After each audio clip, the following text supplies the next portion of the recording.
At Optus Stadium for the Western Derby. Fremantle hosting the West Coast Eagles. It's a massive game in Perth anytime these two teams meet, but particularly in round 22.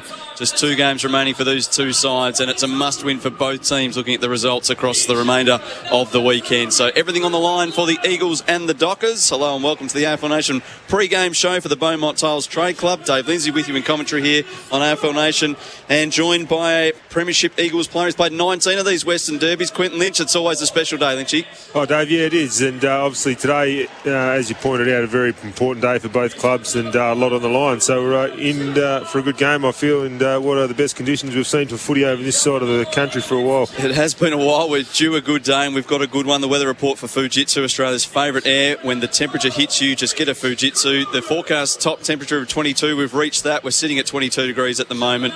There's not a cloud in the sky, not too much breeze to speak of either. So absolutely perfect conditions for these two teams, which is a nice change after all of the wet weather we've had in Perth over the last couple of months. Both teams are completing their warm-up for Ream. Installer Ream, Australia's favourite in hot water, as the Dockers away to our right going through their warm-up in their traditional purple strip. The Eagles are wearing the gold away jumpers with the white shorts today as well. What are you expecting today, Lynchy? We've mentioned already it's all on the line for both teams. They know it's must-win, particularly given what's happened already in the round. Both teams have had patchy form in the past month or two. When they're at their best, they're both very good sides to watch, but they've also had a couple of dark days in the past couple of months as well. So what's your expectation here this afternoon? Yeah, well, it's an interesting one. There's always a bit of spice in the Derby, but be more today with what's on the line. But obviously, yeah, both teams coming off patchy form. The Eagles have probably got, on paper they're the better side, but, their recent form hasn't been nothing to write home about. Obviously, the weather conditions will probably suit their style of play really well today. Their possession style, kick mark football. So interesting to see if they go with that or they try and go with a bit more fast brand of footy they played late in the game against Melbourne last week. So Fremantle, on the other hand, they're a really young list, but they're playing some really good football. Obviously, with a young list comes some patchy form, but when they're up and about, they play some good-looking footy. So it's it's going to be interesting to see which way it goes. Obviously, they've got the crowd on their side, and they've got a lot to play for as well as the Eagles. So I think we're in for a belter. So the Eagles get Luke Shuey back today. They've had Elliot Yeo building into some good form. Jack Redden's returned in recent weeks, and the rest of their midfield ticking along as always. Fremantle missing a few. Nat Fyfe's been out for a couple of weeks now. We won't see him again this year. And, of course, Andrew Brayshaw missing through suspension today as well. And no Michael Walters to throw in. It's always the key area of the ground, but is that the area that the Eagles will feel they can get hold of Fremantle today? Yeah, you would think so. And, Andy Brayshaw going down, that's a massive loss for Fred. But the other place the Eagles will be looking to get something out of is their forward line. They get their three-prong attack up there today, and looks like they've obviously kept Vardy in the side, so that means Oscar Allen will stay forward most of the day, a little bit down back, I would have thought. But there's a lot of pressure on a bloke like Jack Darling. He had a really quiet couple of months and found it very hard to get a kick. So if they can get that three-prong attack firing today, that could spell a little bit of trouble for Fremantle, who are a little bit lighter on defence with Brendan Cox done for the year also. The unmissable moments for Drinkwise. Choose to Drinkwise. You won't miss a moment if you Drinkwise. Special day for David Mundy, who goes to the middle now to toss the coin with Luke Shuey. He's won the toss. He's going to send his team towards the city end in the first quarter. Today he equals the games record for Fremantle Football Club. Matthew Pavlich, 353 games. Obviously, with Fremantle playing away next week, there won't be an opportunity to celebrate in front of the home crowds. But what an absolute champion he's been for the Fremantle Football Club. Yeah, what an amazing effort. Obviously, you haven't played the game from this side of the country for a long time. The amount of travel he's done, hats off to him. He's a warrior. He's still playing great footy, and he's someone like him you want out on the paddock to teach these young kids he's got around him what it's all about. From all reports, I don't know the bloke personally, but off the field he's an absolute belter, and his professionalism around the footy club is something that stands out. And that's something that is, you can't put a dollar value on that with the young kids he's got around that group. So. Hats off to him. 353 games is an amazing effort, and as everyone's been well documented, the amount of miles he's flown to achieve that is a huge effort. Both teams have completed their Ream warm-up. Ask your plumber to install a Ream steady, hot and strong. For a final word ahead of the match with our expert Quentin Lynch here for car sales. Sell your car in 24 hours with car sales instant offer. You're tipping the Eagles, Lynchy? I am.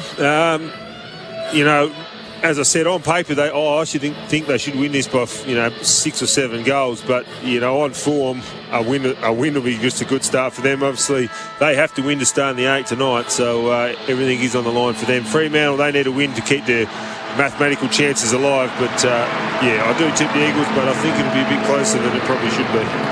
Big crowd building. Probably about 3/4 full here at Optus Stadium. Umpire Dean Margetts in his final AFL game holds the ball aloft. Congratulations to him on his wonderful career as well. The opening bounce for Ty Power, 3 votes. Store wide Superstar now on, and it's Natanui down to Yeo in the middle, and the Eagles are away with a hand pass to Shuey. He feeds it out wide towards Kelly. Kick towards the southern side wing was untidy. It's been intercepted there by Tucker, and Fremantle were able to move it quickly, although Banfield's pushed off his kick. And now it's West Coast chance. Natanui swinging a hand pass out wide. Gets it to Gaff. The boos of the crowd. They've got a long memory, the Fremantle fans. Short pass hits up Cripps at right half forward. They go inside 50 for the first time, and it's perfect delivery to Kennedy on the lead. He marks deep in the right forward pocket. The champion full forward for the Eagles will have the first shot for goal.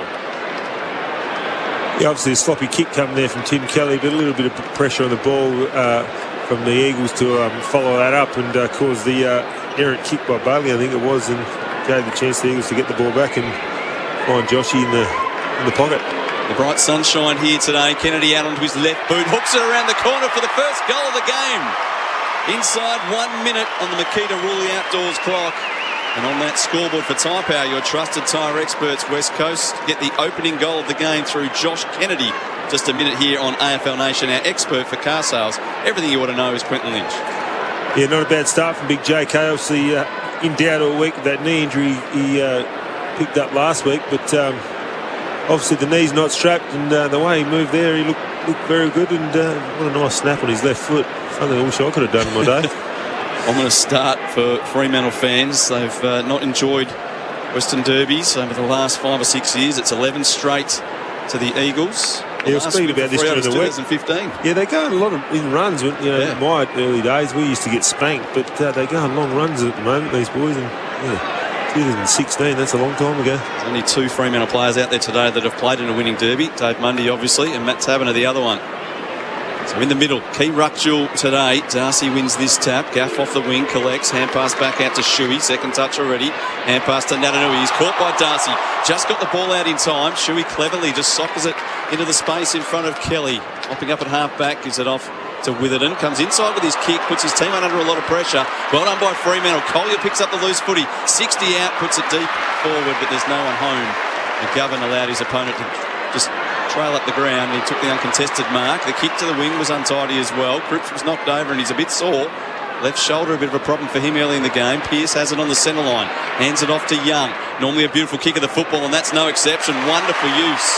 On the left, finds Bailey Banfield coming out from full forward. He's marked 48 out, wants to stab it in short to Mundy. Hasn't gone 15, but he's good enough to shrug the tackle, straighten up, and the new game's record holder has a goal.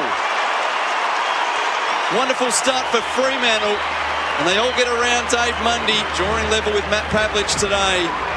And it's a goal apiece inside a couple of minutes here at Optus Stadium. That's on the scoreboard for Type Out. 3 votes, Storewire, Super Sales now on.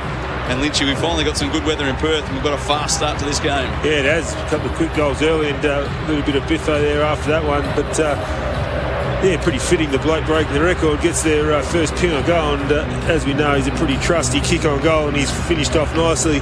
Although we've got the nice weather, it's looking really greasy out there. Just in that passage of play there, 3 or 4 blokes slipped as they kick. So it'll be something to watch. Obviously, a lot of water over the last few months. It's a little bit slippery on top still. Around the grounds for Chemist Warehouse. Great savings every day. Melbourne defeated Adelaide earlier today by 41 points. Bailey Fritsch kicked 7 goals for the D's. And currently in action, also on the other side of the country, the Bombers taking on the Gold Coast Suns, and it's Essendon by 54 points in the third term there. Ball has gone towards half forward here for West Coast. Oscar Allen tackled by Watson. And we'll see a ball up. How have you seen Oscar's development in the second half of this year? He's been thrown everywhere, hasn't he? Yeah, I think he looks a little bit unsettled to me. He hasn't sort of captured that form he had early in the year, but he's not the only one down there. And Anui out with the ruck towards full forward, and Kennedy in between 3 Dockers. None of the Dockers defenders could get their hand on the football. And the full forward for West Coast will line up for his second goal already, 4 minutes into the game, directly in front, 30 out. We'd normally mark this one on the book for JK, I would have thought. Alex Pearce might be wishing that Josh's knee wasn't coming up. Some doubt. Some rumours around that Jake Waterman might take his place today. That's exactly what I thought was going to happen. I thought it was going to be a late change. So Kennedy directly in front, doesn't miss too many of these. He converts. And it's goals at both ends to start. 5 minutes into the first term here at Optus Stadium on AFL Nation. It's West Coast 2 straight goals. Fremantle 1 straight goal. That's on the scoreboard for Tyre Power, your trusted tyre experts. Yeah, Dave, just nice to see some free-flowing footy, isn't it? Obviously in good conditions and getting scores on the board. It's what the crowd comes to see, and yeah, it's been pretty potent every time it's gone into either forward 50 so far. This ruck duel is going to be a big thing today. How Darcy and Meek go against Nick Nat. Obviously Nick Nat great around the stoppages. Probably hasn't got the engine to push forward as much as he like, but he's if he gives those mids first service, they could do some damage. Lloyd Meek gets his opportunity at this bounce against Natanui. Josh Kennedy running hot for Ream, steady hot and strong. 2 goals in the first 5 minutes. The Eagles fans inside the ground, probably only about 15 to 20% of the crowd. The Eagles fans here today enjoyed this start. Bounce favoured Darcy. Umpire said it was okay. Darcy straight down to Redden though for the Eagles, who hands it off to Kelly. Bouncing kick inside 50. Darling attacks it hard. Drop the footy in the tackle. Ball comes out. It's play on. Cripps dives in low, slaps it back towards a team up, but Mundy gets there first. Hands it away. Switkowski with some dash. Gives it off to Tucker. Has some space to operate. Drills it towards Taberner on the lead. Couldn't take the mark at centre half forward. Loose footy falls for Croden. He's 51 out. Pops it out in front of Darcy. Great work from McGovern. Arriving late. Made the spoil. Follows up. Collects possession. Kicks to the wing. Here's Gaff in the golden boots. Nice pass. Puts it out in front of Elliot Yeo, who can mark and play on. Has a bounce with a player right on his tail. About to be run down. Just gets a hand pass away. Ryan collects. Snaps across the left shoulder. But it's away to the right and through for 1 behind. Eagles lead is 7 points. Nearly 7 gone in the first quarter. We're seeing that fast pace the Eagles used after the lightning delay last Monday night. We hopefully learned something from them. It was the best footy they've played in 2 months. So Ryan with the kick in for the Dockers. That's Luke Ryan. Straight down the middle to Aish. Seen him in the long sleeves a lot in the last 2 or 3 months. In the beautiful weather here, 22 degrees in Perth today. He's short sleeved. Kicks to the wing. Good use of the body from Taberner on Barris, who's back in the side today. And Taberner takes a good contested mark right beneath the AFL Nation broadcast position. Taberner sends Fremantle towards the goals at the city end. Short pass finding Chera, who started on the bench today, surprisingly. Particularly with Fife and Brayshaw out of that centre square as well. Chera can play on now. Goes standing the mark. Clever kick back inside. Mundy surprisingly drops the chest mark, but he's able to recover. Carries the ball and then kicks towards full forward. Darcy, strong pair of hands. That's a good mark at the mismatch down there on Luke Foley. I'm not sure how that operated there for the Eagles defence, but the big Sean Darcy give the Dockers their second goal. It's interesting when a big forward takes a mark and the direct opponent's not on them, they walk away pretty fast. And I can see Jeremy McGovern in the goal square. Didn't want to know about it, did he? Distancing himself from the mark here. You can see young Luke Foley, I think it's his 6th game, just looking around. I don't think this is my man, boys. So Sean Darcy, he's kicked a few goals this year, a bag of 3 against Hawthorn. He's pretty reliable in front of the big sticks, and he converts as well. 8 minutes played here in the first quarter on the clock for Makita, power through the season with Makita Power Garden. And it's 2-1 playing 2 straight. West Coast up by a point in this first term on the scoreboard for Tyre Power, your trusted tyre experts. Really good there from Cherry. Obviously, he got stuck on the wing, didn't have any real options, didn't blaze away, just took his time, got called to play on and was able just to pull his kick and hit David Mundy. Obviously, the Barrett dropped the mark, but had the time to regain the ball and then find Sean Darcy coming out of the goal square. And has a big ruck, and when he goes forward, he's pretty potent. He's got a good set of hands, and he's a very reliable set shot. So it's something the Eagles have to be careful of tonight. No Rory Lobb these days for Fremantle either. Injury. So Darcy pinch hitting up forward as well as in the ruck, giving Meek an opportunity at the centre bounce, and he'll do battle this time with Vardy, who's onto the ground. And Jeremy McGovern has now gone back to Sean. Just watching a bit closer at the moment, side by side. Cherry out of the middle, nicely done to Mundy, off to Switkowski. His hand pass out in front of Tucker, who was strong. Burst through the tackle, 48 out, pokes it to full forward, and Taberner got out in front of Barris for the second time in the first 9 minutes of this game. And Matt Taberner can give Fremantle the lead from point-blank range. He'll walk right up to the man on the mark and then backpedal as he paces out his run-up. Fremantle fans always hold their breath a little bit when he's lining up for goal, particularly from close range, but should make no mistake in these conditions. At the city end, in that slither of sunshine that comes down underneath the canopy of the grandstand and onto the field. 15 metres out, Matt Taberner for his first of the game. 10 minutes gone in this quarter and Fremantle have the lead. 3 straight 18. They lead West Coast to a 2-1-13. That's on the scoreboard for Tyre Power, your trusted tyre experts. And our expert today for car sales, everything you ought to know, is Quentin Lynch.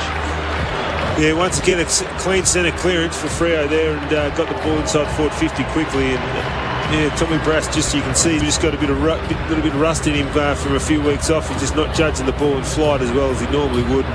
Matt Taberner took another strong contested mark on him in top of the goal square. What a fast start. I think we've had about 6 or 7 inside 50s. We've got 5 goals on the board for, as a combined totals. Very fast game of footy so far. Don't see it too often in derbies, do we? They're normally tight and tough, and I'm sure the two coaches will try to tighten things up as the game goes along. I don't think either coach would want a shootout. I guess if you finish on the right end of the shootout, it's all okay. Meek and Vardy again. Perfect bounce from umpire Margetts. It comes down towards Sarong. Lost it in the tackle. In comes Chera fighting against Vardy. Vardy wins, but hand passes straight to Sarong. Gets the kick away. Beyond centre half forward. They all fly, and Henry got a good piece of it. And there's a bit of high contact going the way of the Eagles. One last big boo for Dean Margetts from the Fremantle fans, and McGovern gets the free kick, short pass to Redden. Redden on the way out spotted Cole, who's just snuck out the back door, taking the mark on the wing. Hand pass to Foley, who was cruising by. Chips it out in front of Cripps. 60 metres out, he marks up against the boundary. Wants to play on. Kicks down that boundary line towards Kennedy. A bit too much on it. Ball continues to roll on, and it rams into the bottom of the right-hand behind post. We'll see a boundary throw in deep forward for West Coast. Farmer Freeway end of the ground in the bright sunshine at Optus Stadium. Fremantle by 5 points. Vardy wins in the ruck, knocks it to the front. Sarong's run down from behind. Good tackle from Cripps. No prior opportunity. Ball up 20 out.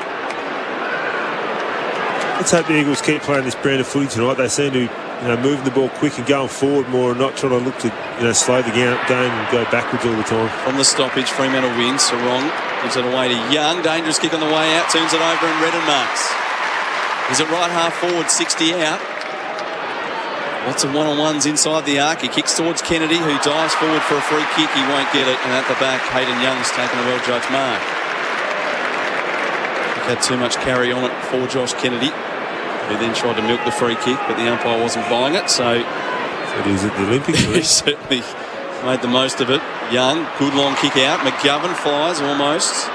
Chance here for Redden. Oh, just steps his way through traffic. 70 metres out, angles the kick to that same right forward pocket, and Oscar Allen has taken a very good contested mark against Watson. That'll give him some confidence. He'll have a shot from exactly the same blade of grass that Josh Kennedy kicked his goal from to start the game in the first minute. So Oscar Allen started the season in wonderful form. He's just faded. He hasn't kicked a goal in the last 3 weeks, although he has spent some of his time in defence as well. Pinch hit in the ruck earlier in the season. He's up against the boundary right forward pocket, 30 metres out. Won't kick with the left like Kennedy did. It's a straight, deliberate approach. And his kick looks narrow all the way, missing to the right. So West Coast moved to 2-2. Fremantle a 3 straight. It's a 4-point lead to the home side. 13.5 gone in the first quarter as Young wastes no time. Short pass to Watson. That'll be a matchup I reckon the Eagles might try to exploit inside their forward 50. Watson on Oscar Allen. Oscar's very, very strong contested mark. Watson goes back to Young across the face of goal. He's hemmed in the right back pocket. Short pass to Lowe. Too much on it. Cleared him. And it just bounced inside the boundary line. We'll see a boundary throw in 45 metres out from goal. Left forward pocket for West Coast. Down to the boundary for Spitwater. Luke Shuey and Nick Natanui waiting to come back into the game for West Coast. Spitwater, that's what it does. Ryan, that's Liam Ryan dashing through the stoppage. Couldn't take the ball with him. Croden stands up well in the tackle and then fires a hand pass out wide to Aish. Gives it off to Sarong, who then draws the man and pops it back to Aish. Kick down the boundary line is well positioned for Henry, but on the second bite he's carried it over the line He hands it back for a boundary throw in. 10 metres forward of the Fremantle interchange gates. As Luke Ryan comes back into the game.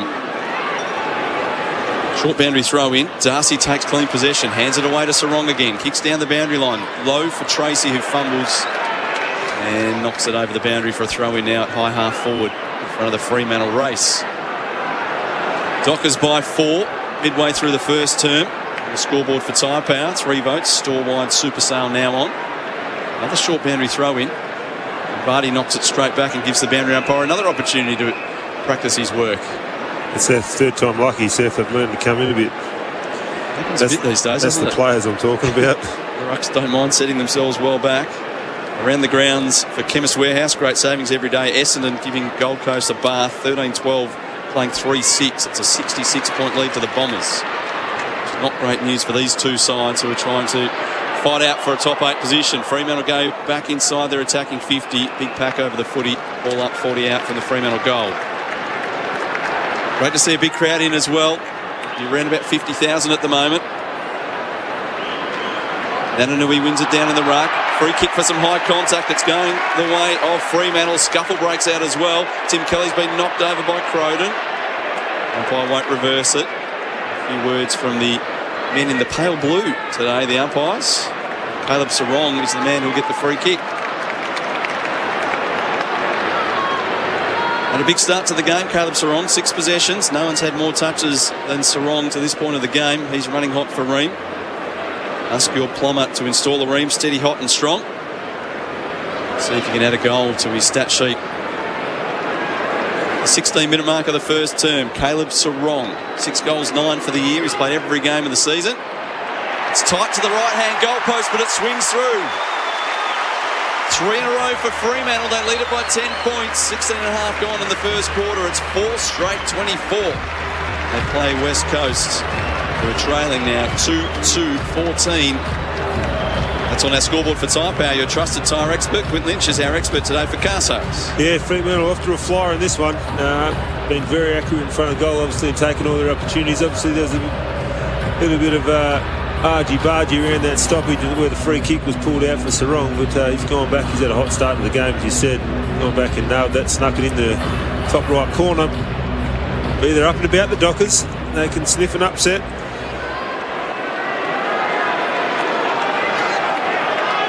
Big battle for finals positions continue. Winner of this game puts themselves right in the mix. Fremantle finish with St Kilda next week. The Eagles take on Brisbane. So the Eagles in particular could ill afford a loss, but so too Fremantle. They'll be out of it if they miss out today. Yo with a long kick forward for the West Coast.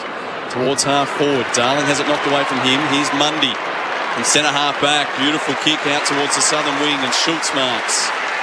There's a bit of spark about Fremantle at the moment. Schultz swinging onto the right boot, wants to come inside. Kicks it low and hits the chest of Chera. About 10 metres forward of centre.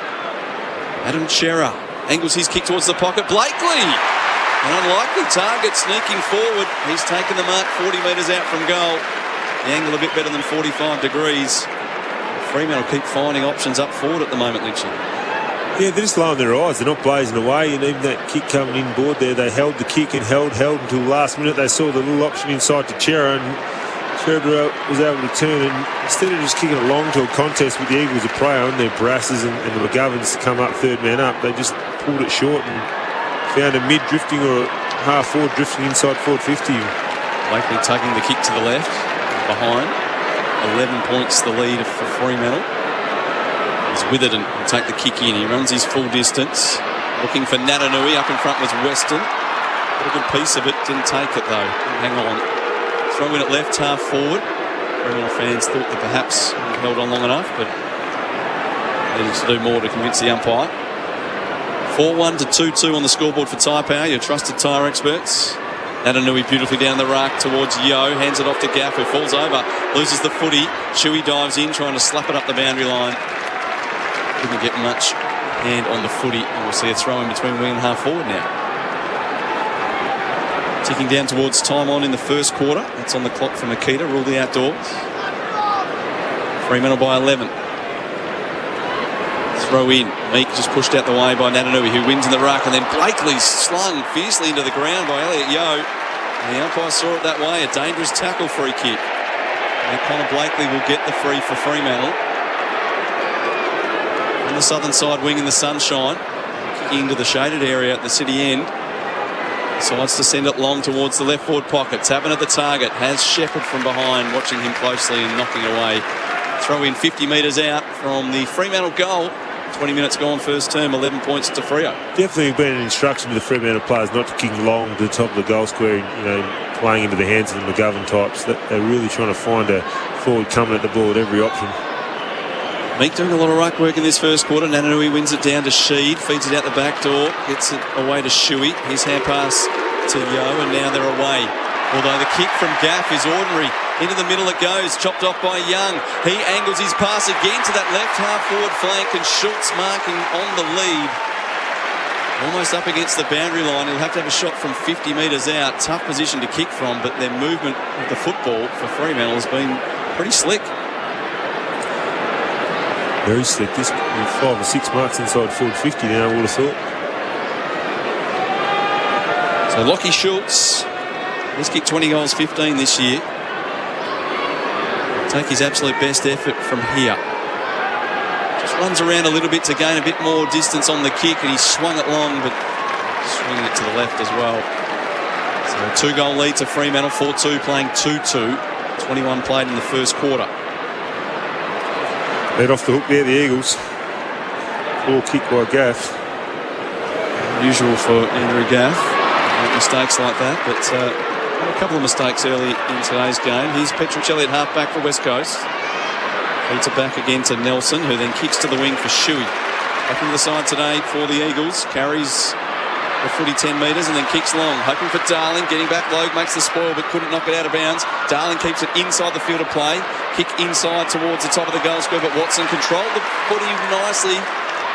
Got it away towards his teammate there as Mundy mops up nicely, gives it off to the run of Walker, and his pass hits up Taverner. They're streaming forward here, Fremantle. Long kick to the pocket. Tracy one out against Shepherd. Couldn't take the mark. Recovery's pretty good. Left foot snap from the pocket is outstanding. The big man's kicked a belter of a goal. Josh Tracy, outstanding work.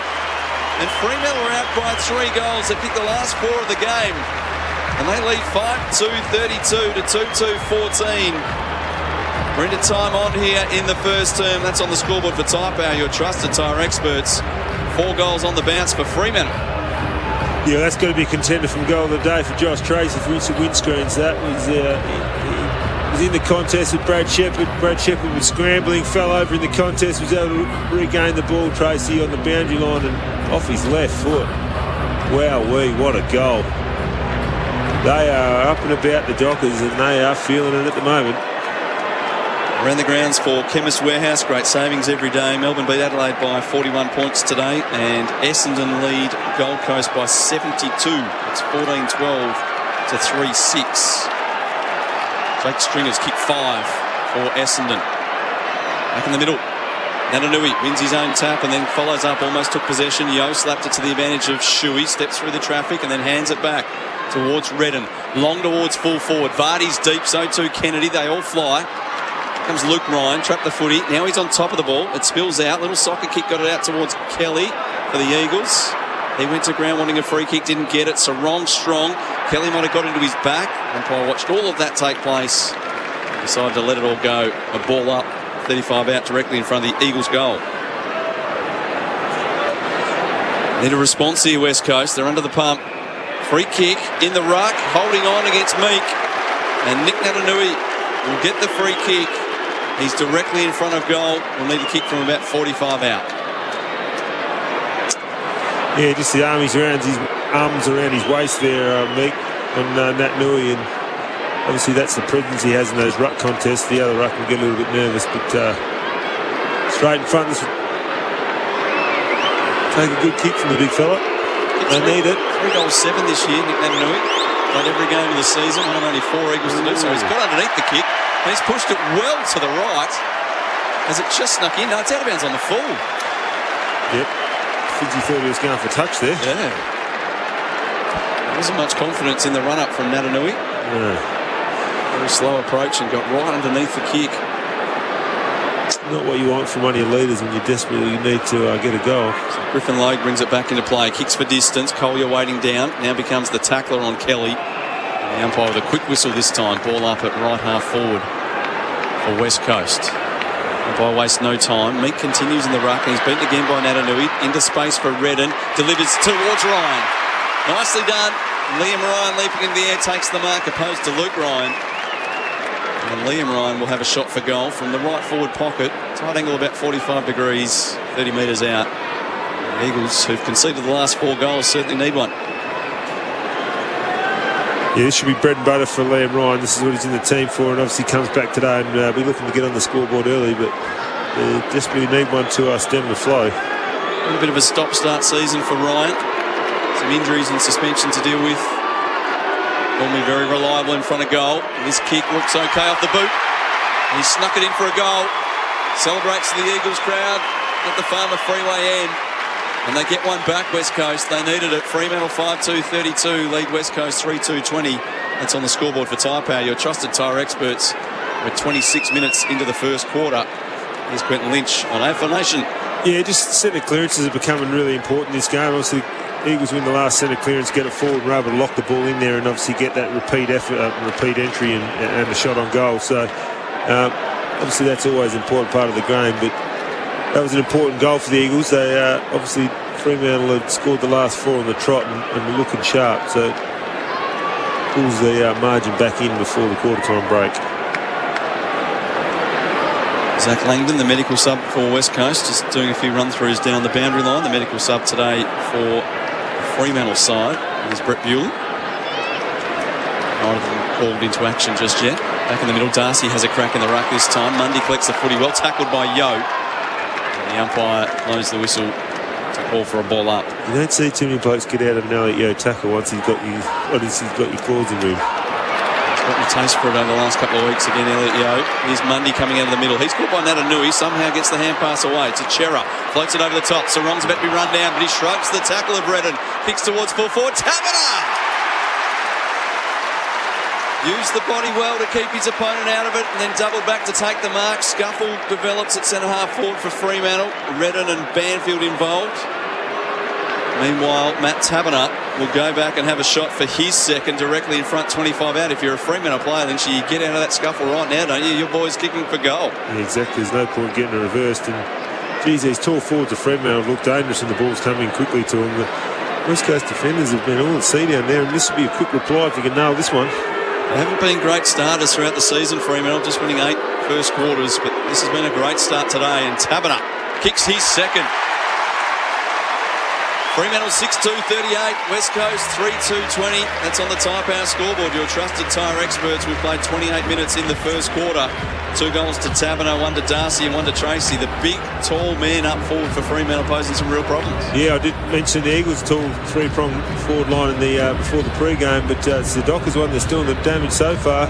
Taverner, Tracy and Darcy have all looked very dangerous up there and taken good, strong contested marks when the ball's in their area. So that's a bit of a worry for the Eagles. They would have backed their back line in to keep a lid on that, but Govan and Tommy Brass need to lift their game and get some fists to the ball. It's not all about intercept marks. Some of the stats for safety steel sheds. Caleb Sarong's had 8 possessions. Mundy 7, Chera 6 for Fremantle. Yo 7, Gaff 6, Redden and Shuey 6 each for West Coast. We'll see Darcy and Natanui do battle again. They bash into each other. Natanui wins it down to Kelly. Just pushed off his kick, but gains 15 metres. Cripps was well tackled. Didn't have a chance to get rid of that. James Aish got onto him very quickly and then dragged the ball underneath him as well. Forces the stoppage. 4 or 5 players on the bottom of that pack. They get themselves untangled and then umpire tosses in the air. Shuey was sweating on the foot. He misses it though. Mundy takes it away. A hand pass to Darcy. Hurried kick forward. Lands in the lap of Taverner. He's at the front edge of the centre square. Umpire calls him to play on. Kicks out very wide. Croden has to go and fetch it. Collects the footy. He's got time to turn onto his left boot. Sends the kick in towards full forward and Schultz gets in there. McGovern and Shepherd collide in the back play. And Schultz snuck in front of the pair of Eagles. And he can have his second shot on goal. He missed the last one, but this one's on a better angle. Kicking from about 40 out, and Brad Shepherd, who's standing the mark, is a bit sore. One copped a corky in that collision with Jeremy McGovern. It's time for Lockie Schultz to line up, potentially stretch this lead out to 4 goals. Their 7th mark inside forward 50. That's a massive effort in 1 quarter of footy. Still 2 minutes of play to go in the term. Schultz comes in, sends it out to the right. It swings back for another one. That's 7 for Fremantle in the first quarter. 7-2-44. West Coast to 3-2-20. Played 30 minutes in this first term. And Fremantle this year, Lynchy, when they kick 12 goals in a game, they're 6 and zip. They've kicked 7 goals in the first quarter, so they're more than halfway there. Yeah, well, they are playing great footy. They're just moving the ball fast and catching the Eagles' defence out with quick ball movement. They all get caught on the back foot. So, as I said, 7 marks inside forward 50 in a quarter. That is a monumental effort. Now, the Eagles are going to have to stem the flow if they want to win this game. And, yeah, 12 goals, they win 6 and zip. Well, they're very much on the path to a good victory, aren't they? 4 goals coming from marks already. 1 other from a set shot from a free kick to Sarong. And the crowd's feeling it. Fremantle by 4 goals. 2 minutes of play remaining in this first quarter. Out of the middle comes Shuey. Hands it over his shoulder towards Yo, who sends a scrambly torpedo towards full forward. Aish back with the flight, couldn't take it. Pearce is tackled, but gets a hand pass away. Young over the football. Diving forward, he gets a hand pass out to Aish. Off to Sarong. Quick hand pass to Banfield. He's about to be caught. Somehow shrugs the Ryan tackle. Gives it away again to Aish. Down the line with his kick. He's turned it over. Had too much on it for Switkowski. Elliot Yo will take the mark and slow things down for the West Coast Eagles. This is his 9th possession, Elliot Yo. It's long and wide up the boundary line through the hands of Darling. It goes out of play for a boundary throw-in. The Fremantle fans are enjoying everything. Warm round of applause there as the restart is signalled. And a boundary throw-in. High half forward for West Coast. They're attacking the Farmer Freeway end in the first quarter. Darcy in the ruck, down towards Sarong, off to Switkowski, who sells the dummy. All the Eagles went the wrong way. He kicks in short, hoping for Tracy. Can't mark, but follows up well. Hand pass away to Banfield with the left. Precision kick again. Collier has it just short of half forward for Fremantle. Looks inside, they're queuing up inboard. Kick goes again to Banfield. He'll send it long to full forward. Taberner again on the stretch, he's got it. Probably the 3rd time in this quarter that you've seen 2 Eagles a metre or 2 behind their opponent trying to cut off that mark, but the Fremantle player stepping in front to take it, and Taberner's lining up for his 3rd goal in the first quarter with 30 seconds still to play. Yeah, once again, Trevor Collier finds that shorter kick. Instead of having to kick it long from 60 or 70 into a contest, he finds that shorter one to Banfield, who is then able to play on and then gives the forward deeper, a little bit more time to find some space, and Matt Taberner comes out again and takes another good clunk up. For a 5-goal lead, Matt Taberner. He's got 3 in the first quarter. He lets Tom Cole know all about it, as well as a few bodies collide in the aftermath from the goal. But it's Fremantle with 8 in the first term. 8-2, playing 3-2. It's a 30-point lead with 8 seconds to go in the first quarter. That's on the scoreboard for Tyre Power, your trusted tyre experts. And they're not stunned, the Fremantle fans. They're very excited. We're a bit stunned, Lynchy. This has been a huge start from the Dockers. Yeah, what a start to the game. 8 goals. I'd love to know the last time they kicked 8 goals in the first quarter, Fremantle. But, yeah, they're writing their own history book here. It's been very, very good with ball in hand, very efficient, and just keep taking marks inside forward 50. That one nearly uncontested at the top of the goal square. He's marked 3, I think, there at the same spot, Taberner, so he's having a field day so far. 3 goals to Taberner, 1 to Sarong, Darcy, Mundy, Schultz and Tracy. After Josh Kennedy kicked one in the first minute for West Coast, and I reckon a few Fremantle fans were a bit nervous at that point, but they're delirious at the moment. What a quarter it's been. They'll go forward one more time. Mundy kicks in short, just misses Collier, but they won't mind too much. Standing ovation here at Optus Stadium from the Fremantle fans. They're jubilant at quarter time. There's still 3 quarters to go, but they're up by 30 points in the Western Derby. Could the 11-game losing streak be coming to an end? And could the Eagles' final hopes also be evaporating right in front of us? Quarter time here on AFL Nation. Fremantle 8-2-50, West Coast 3-2-20. The Dockers by 30 at quarter time. That quarter on AFL Nation was for Tyre Power. Always win with the free 5-minute tyre safety check. What a mark, right on the siren. Now he's lining up his options. At Liberty, they understand that achieving your finance goals can make all the difference. With free-thinking home, car, business, commercial and personal loans, Liberty's got your back. Whoa, what a goal! Liberty, official partner of the Essendon Football Club. Visit liberty.com.au today. Approved applicants only. Lending criteria apply. Hi, I'm Daniel from Team Tank Logistics. We rely on Renault Traffic to deliver freight safely. It's easy to get in and out of loading base. When you need a van to deliver, it's top notch. There's loads of room for bulky items and plenty of anchor points to secure it. The cabin's full of great technology and it's very comfortable to drive.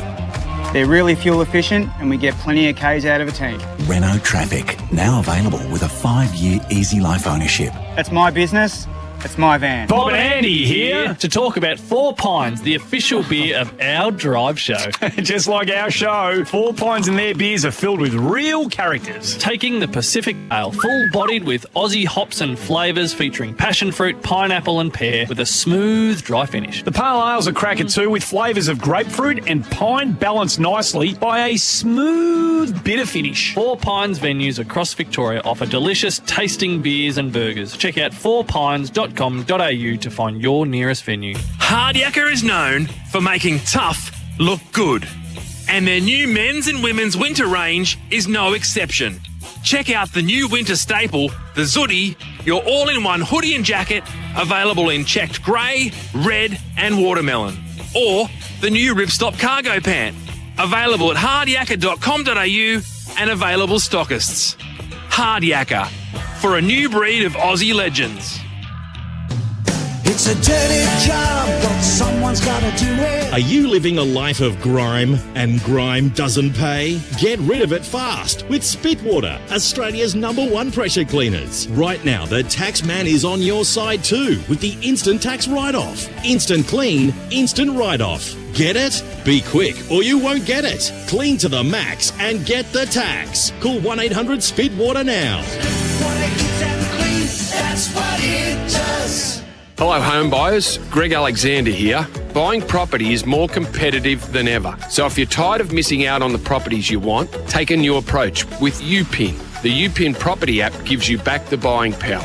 Pin the property you want and ensure you never miss out knowing on when the property is listed for sale, be it privately or through an agent. UPIN property is available online and via the app. Dream it, find it, UPIN it. UPIN property. That's YOUPIN. UPIN. World-class international racing requires a whirlpool, and that's exactly what the Hong Kong Jockey Club have set up. For the York Ebor Festival next week, you can enjoy sizable pools on each and every race from the famous UK meeting. Win, Place, Quinella, Trifecta and Duet are all available via the Hong Kong Jockey Club's Whirlpool. Enjoy the York Ebor Festival thanks to the hosts, the Hong Kong Jockey Club and their Whirlpool. Check tab.com.au. Gamble responsibly. Call 1-800-858-858. Australia, meet your new McCafe blend. Smoother, richer and expertly roasted in Melbourne. For Aussies who love great coffee. You know, like you. The new McCafe blend. Now that's coffee fit for an Aussie. Available at participating restaurants. We're celebrating sleep at the 40 Wings Sleep Event of the Year. For a limited time only, get up to 50% of mattresses and up to 30% of bedroom furniture with free local delivery. T's and C's apply. Hurry, limited time only. 40 Wings, serious about sleep. You're listening to AFL Nation for the Beaumont Tiles Trade Club. Taste Macca's iconic classic double burgers today. Bright sunshine here today. Kennedy out onto his left boot, hooks it around the corner for the first goal of the game.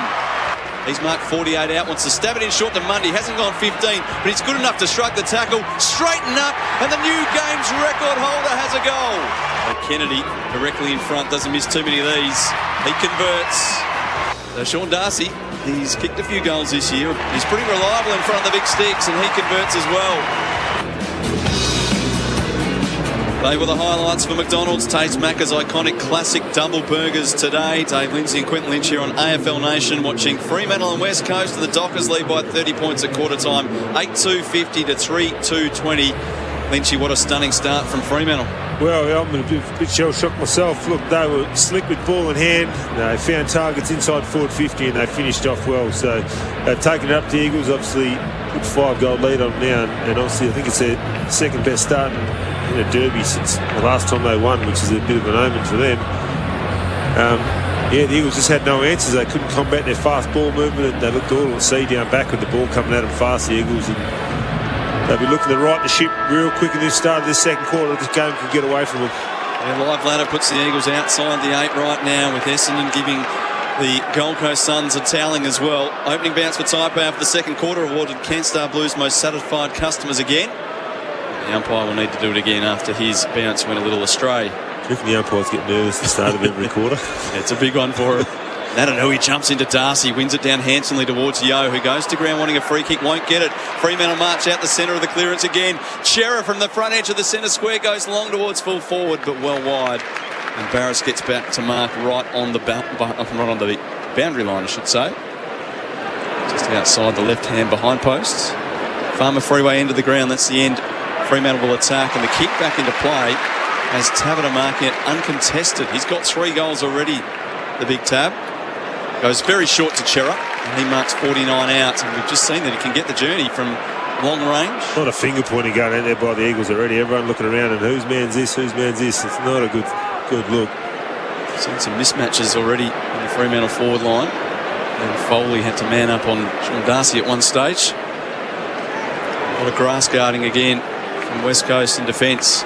So it's Adam Chera, 4 goals 9 this year coming into today.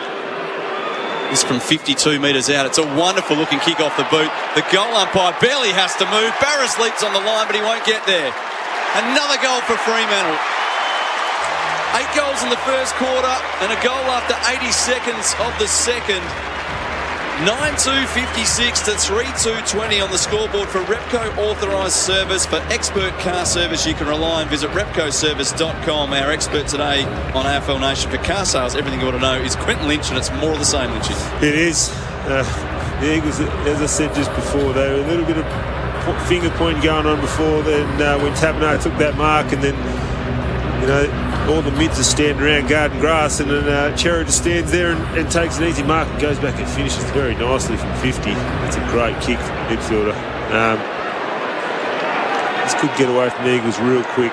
7 goal kickers already for Fremantle in a quarter and a minute of football. They're feeling it today.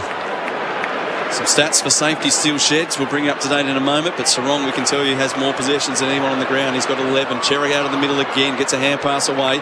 Ace runs onto the loose football. He's held up in a tackle. See a ball up.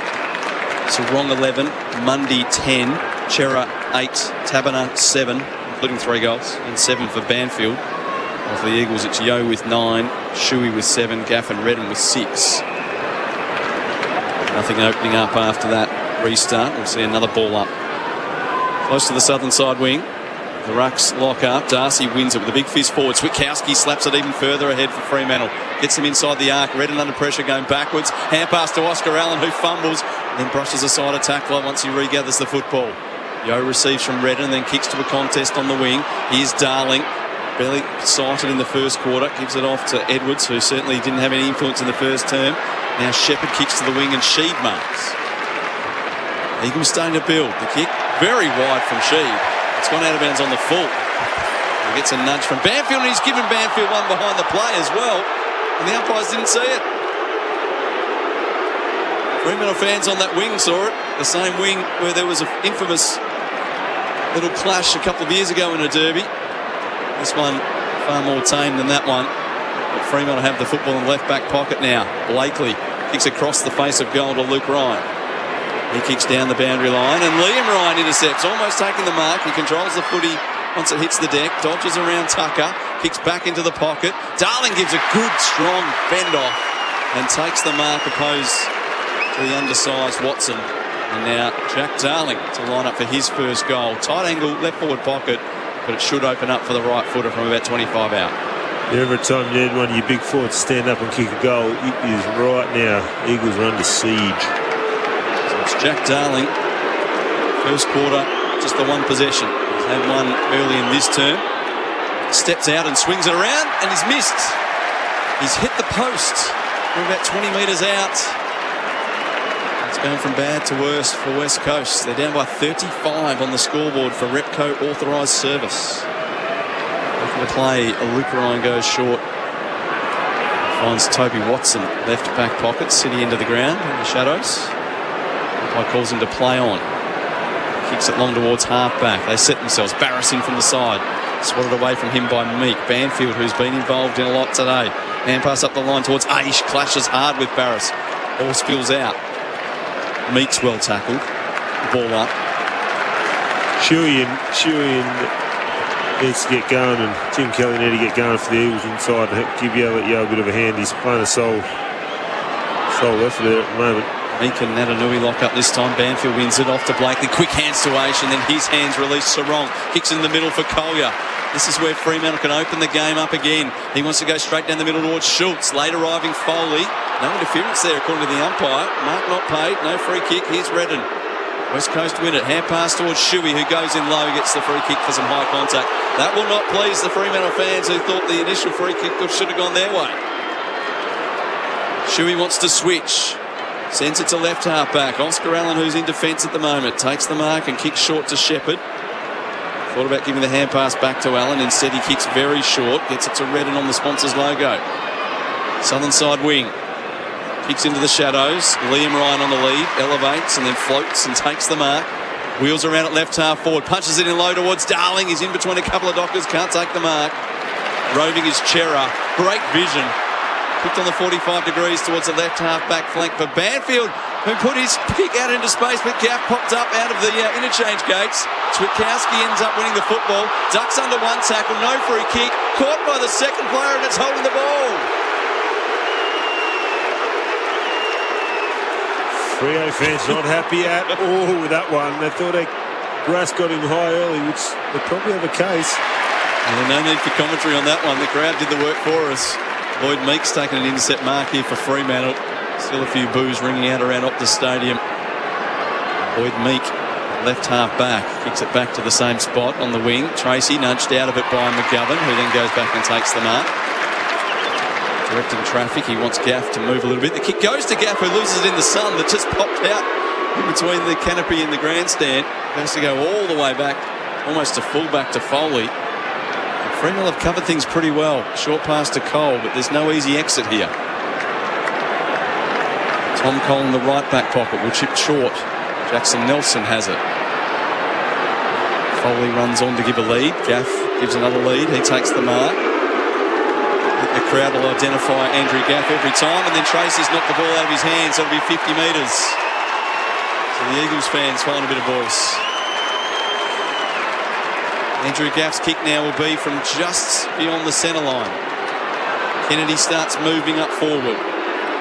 She gives a fend off onto Weston and then leads. They're all ignored, so Gaff goes longer than that towards full forward. Vardy had a clear path towards the ball until Pearce arrived. Good spoil.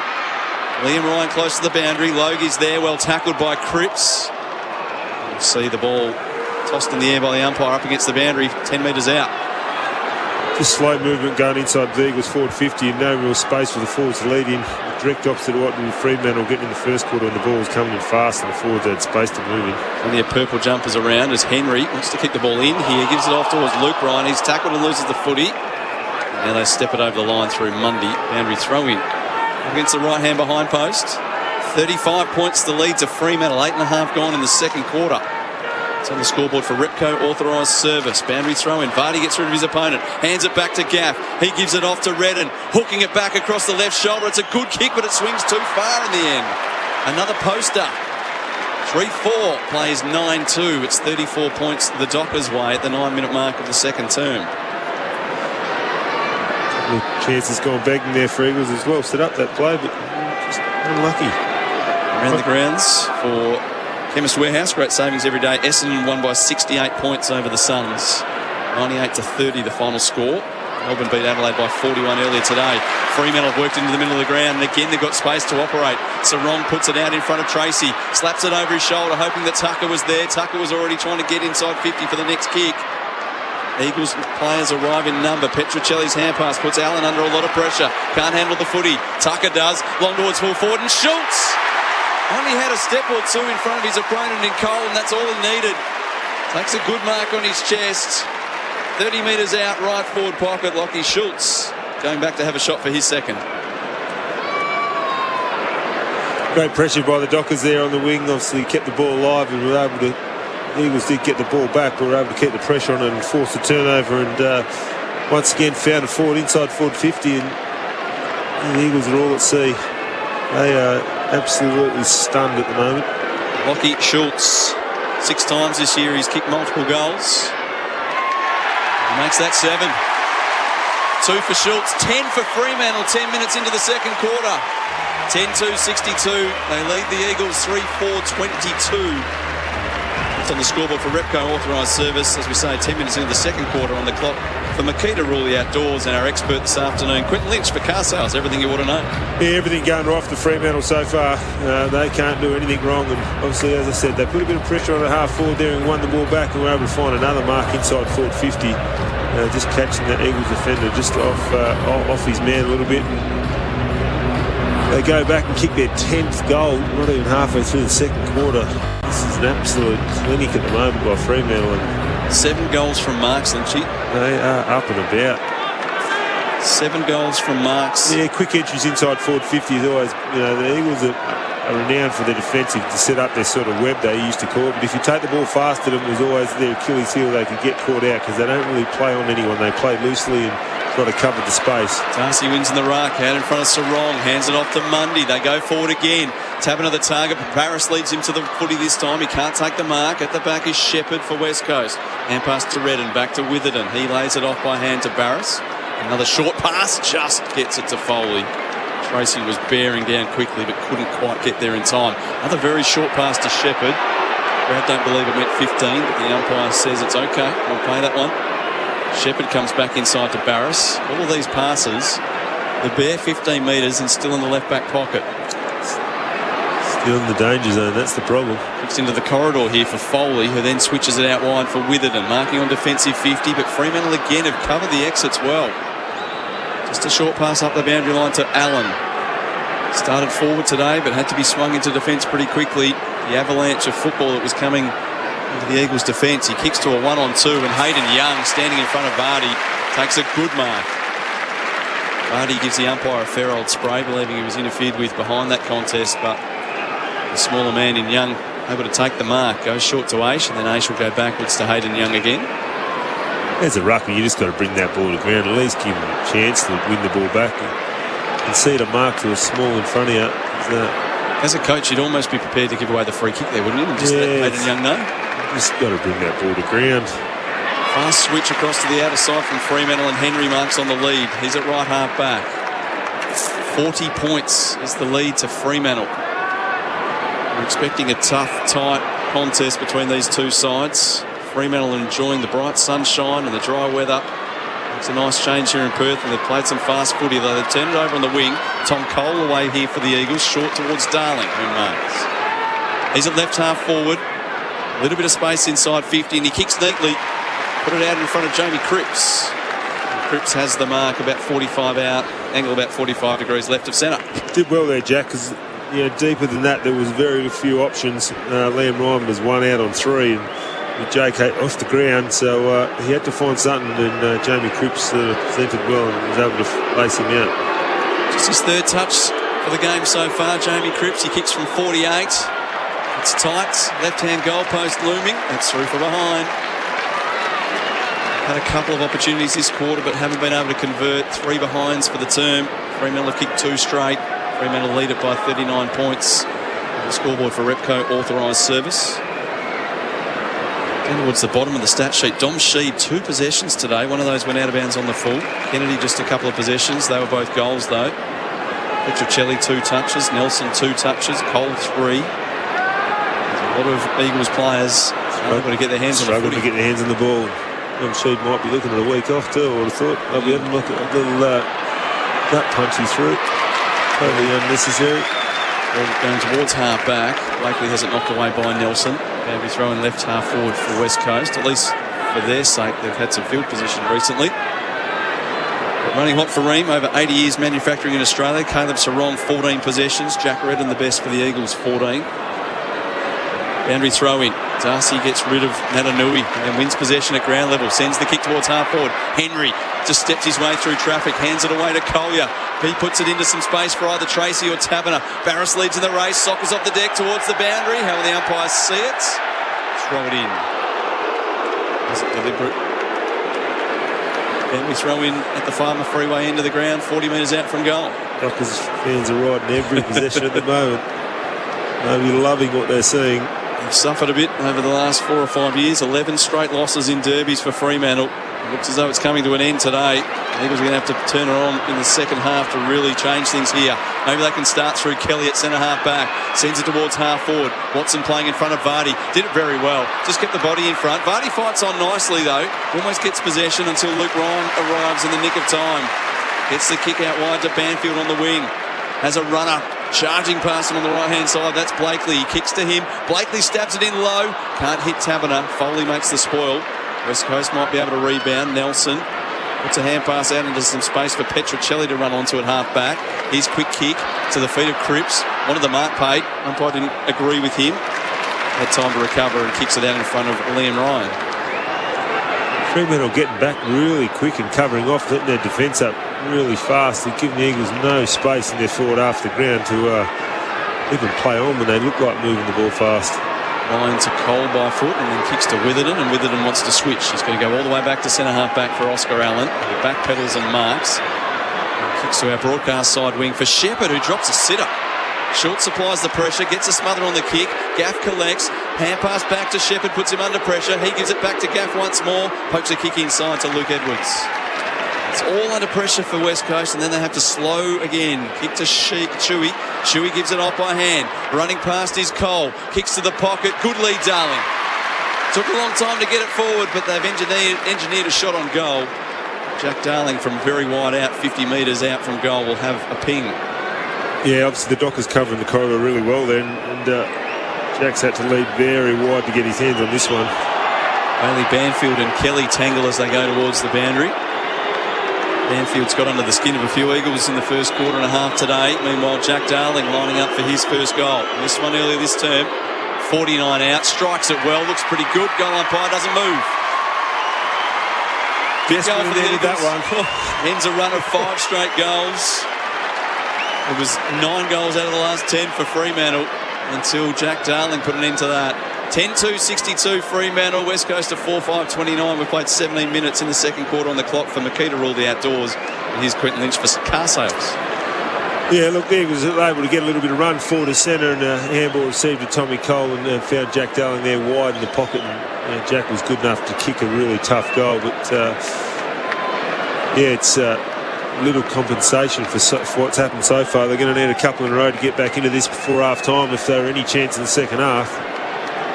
Around the grounds for Chemist Warehouse, great savings every day. Essendon defeated Gold Coast 14-14 to 4-6 by 68 points. Jake Stringer kicked 5 goals. And for Melbourne, a 41-point win over Adelaide with Bailey Fritsch kicking 7. Kicked 3 in the last couple of minutes of the game to finish with 7 this afternoon. Vardy and Meek, the backup rucks go at it. It comes out towards Gaff. He's tackled by Mundy, forces the ball loose. Mundy wins it at ground level. Stands up in the tackle. Hand pass to Meek, who fumbled. Chance for Luke Edwards to get it away. Quick hands to Gaff, who almost throws it over his shoulder. Finds Witherden. Comes inside with his kick. Looked as though Redden played on. Crowd thought so. Hand pass to the runner anyway through Foley. Long towards full forward. Logan from the side. A massive leap. Couldn't hang on. Cripps does the roving. Can they get 2 in a minute? Snap from Cripps is well wide. That just sneaks in for a behind. 10-2 plays 4-6. Yeah, just caught the fat of the football there, Jamie Cripps, and didn't get any bend at all. Down to the boundary for Spitwater. That's what it does. Tucker and Banfield getting some work done on their legs. Just the usual rub down. No real injury concerns for either side so far. Kick back into play. Taberner at half back. Off to Sarong. Got it on to Schultz, who needed to give it away quickly, didn't do so, and the umpire spares him. He says it's a ball up. No prior opportunity. Jack Redden wrapped him up quickly and turns and charges to the bench. From the ball up, Gaff coming through, couldn't take possession. Meek slaps it towards the line. Coming in quickly, Chera confronted front on, fends away from Yo. That's not an easy feat. Yo comes again to tackle Sarong. Good pressure from Cripps. Put Collier under the pump, and now Young's carried over the line. West Coast just finding something at the moment. Boundary throw in just short of right half forward for the Eagles. Yeah, a couple of slip tackles there by the Eagles, but they look like they're trying to get their intensity, a bit of intention to the game and trying to find some energy. Toss back in. Vardy beats Meek, follows up with a tackle on Chera, but Chera just brushes that aside. And pass to Aish, and then off to Sarong. Stabs it in low towards the wing position. Shepherd gets a fingertip to it. Over the back, though, is Henry. He's a bit too quick for them at the moment. Hand pass back inside to Meek. Carries the footy and then hand passes to Schultz. Gives it off to Henry. Right beneath the AFL Nation broadcast position. Henry's kick is wide, but lands just on the chalk. With a 50-metre arc. Joins the boundary line, and we'll see a throw in left half forward now for Fremantle. They lead by 32 as we tick into time on second term. Brad Shepherd just hobbling off. He's in a bit of trouble. It's not good news for the Eagles. He's got a kick in the knee or just tweaked his ankle, but he's very ginger. And the boundary there for Spitwater, that's what it does. Get another boundary throw in as well as the Rucks have knocked it back over the line. Last thing the Eagles need is one of their best defenders to being able to continue. Secondary Rucks both been given plenty of work today on a warm day in Perth, 22 degrees. Vardy wins, but hits it straight to Aish, and his kick comes right off the inside of his boot. Might work out all right. Schultz makes a contest on the boundary. It comes off the hands of McGovern for a throw in. 30 metres out from goal, left forward pocket. Nice Falcons ball there from McGovern. I think it came straight off his cranium. Cratham Sarong 17 possession, leading the way for safety. Steel Sheds. Boundary throw in. Meek flicks it over the back, hoping for Switkowski. Gaff was in there. Hand pass. Nelson just stood back for a moment. No one really wanted that one for West Coast. Fremantle didn't wait. Hand pass coming out just after the umpire's whistle there from Croden. We'll see another ball up. 35 out from the Fremantle goal. Vardy and Meek. They win it straight down to Switkowski. Tried to step through the traffic, but he's caught. He's ambitious there from Sam Switkowski, and Gaff will get the free kick. Hasn't quite been at his best, but he's working hard, Gaff. 14 possessions. Kicks to the left back pocket for McGovern, who wants to switch immediately to the right back pocket, and Barris takes the mark and then kicks towards the boundary for Petruccelli to go and take the mark. But again, Fremantle have a very good understanding of the Eagles' game plan and their method of ball movement. Petruccelli goes for a bit of a run. Short to Shuey. Comes inside with his kick to Cole. Just going left and right across half back. Now to Witherden at left half back, but again Fremantle have covered them well. Also a short pass to Oscar Allen. Still backward to the wing. He puts them into their attacking half now, and Sheed. The boos of the crowd on the southern side. One of his few touches in the game too, Don. Usually a very high possession with it. They have a bit of a gut punch to Banfield earlier in the game, so that's why that one. Yeah, the kick's ordinary. Well, the Fremantle fans don't enjoy his work so far today. They did enjoy that kick, though, because he's turned it over straight to Pearce. 2-1 in the quarter. Fremantle, after an 8-3 first term, happy to sit on this lead at the moment. Kick from Pearce towards the wing. Meek collects. He's well tackled by Natanui. Ball's not going to come out from there. The umpire waiting a long time before. What's he waiting for? Christmas? That was never coming out. I was starting to worry he was going to get penalised for holding the ball because it's taking so long. He was immediately tackled and just had no opportunity to get it out, but the umpire gave him every possible chance. Natanui from the ruck gets a hand pass back to Sheed, to Witherden. His hand pass puts Nelson under a lot of pressure. Loses the footy, but Sheed's there, hacks it forward with a kick, but Blakely runs onto the footy for Fremantle. Hand pass to Luke Ryan, off to Young. He's at centre half back. Dangerous hand pass here for Chera to run onto. He's caught holding the ball. No push in the back. The Fremantle fans started booing. They didn't realise it was going to go their way. Now they will be happy. He's going to come back to Adam Chera. Jackson Nelson just a bit overzealous there. Fell into his back. Had him cold. Didn't need to do it. Chera's kick out wide to Luke Ryan, who's got some space to cruise down the boundary with a couple of bounces. And a high kick towards right half forward. McGovern will arrive and he'll take the mark. That's exactly the play Fremantle have been trying to avoid throughout this afternoon. Lloyd made him earn it, but it's square in his back. Dockers by 32. 24 gone. They've stemmed the Avalanche Eagles, but they haven't really got any reward for it yet. Goes long up the line, off hands of Luke Ryan, who turns to the umpire and says, my arms were chopped. The umpire says, no, we'll just throw it in. About 15 metres forward of centre wing for Fremantle as they attack the Farmer Freeway end in this second term here at Optus Stadium. AFL Nation, Dave Lindsay and Quentin Lynch, your commentators this afternoon. Dadanui in the ruck, feeds it back to Gaff. High kick, gets towards half forward. Kennedy goes to ground. Umpire didn't see anything untoward there, and in comes Hayden Young, who's playing a good game. Yeah, got good big raps on him, this kid. They love getting the ball in his hands. He's got a beautiful kick. Goes backwards to Logue. Logue across the face of goal by Watson. Watson has Weston leading, not a great kick. Gives Petruccelli a look at it, but Weston's good enough to take the mark. And Petruccelli could have done a bit more there. That's the one as a forward, you just got to spoil the ball and you're out of position, but at least you get a stoppage instead of the ball in your forward line, instead of the ball getting to the wing. Weston with some clever footwork gets around Petruccelli, but then turns the kick over to Oscar Allen taking the mark on the wing. Turns over his shoulder to have a look at the officials holding up the clock on the board, saying 2 minutes to go. Not a great kick from Allen, but it worked out okay. Elliot Yeo was awake to it, takes the mark. Good kick, Edwards backing back will mark. Fantastic kick from Yeo on the angle. Lucky he was looking at it, Yeo. Would have hit him in the back of the head. Edwards takes the mark. Those kicks on the 45 degrees, Lynchy, as a coach, they're the ones that just break the play open, don't they? Yeah, open the game up. All the defenders are sort of presuming the ball's going to go down the line and along the goals. If you can just pull the kick across the goals a bit and give it some space, their forward can work into it. So Luke Edwards looking for his first AFL goal in his 8th game. He's directly in front to keep the Eagles in this one. He's pushed it out to the right. It's not coming back. And behind for Edwards. They have had a couple of opportunities this quarter, West Coast. They kicked 1 goal 5. Yeah, that would have been a handy goal going into half-time, that one, but he's shanked it. Saw some footage of Tim Kelly having a body fall across his left knee, left leg, and his knee just buckling inside, which doesn't look great. We'll have to keep an eye on him towards the start of the third quarter. He's off the ground at the moment. Zach Langdon is the substitute. Hasn't been called on just yet. Cripps has the footy for the Eagles in the middle of the ground. He kicks towards the wing and Gaff takes it. Inside the last minute of the quarter. 31 points is the lead. Fremantle have doubled the Eagles' scores. They look to switch play again. They've gone all the way back to centre half back, and Allen has the mark.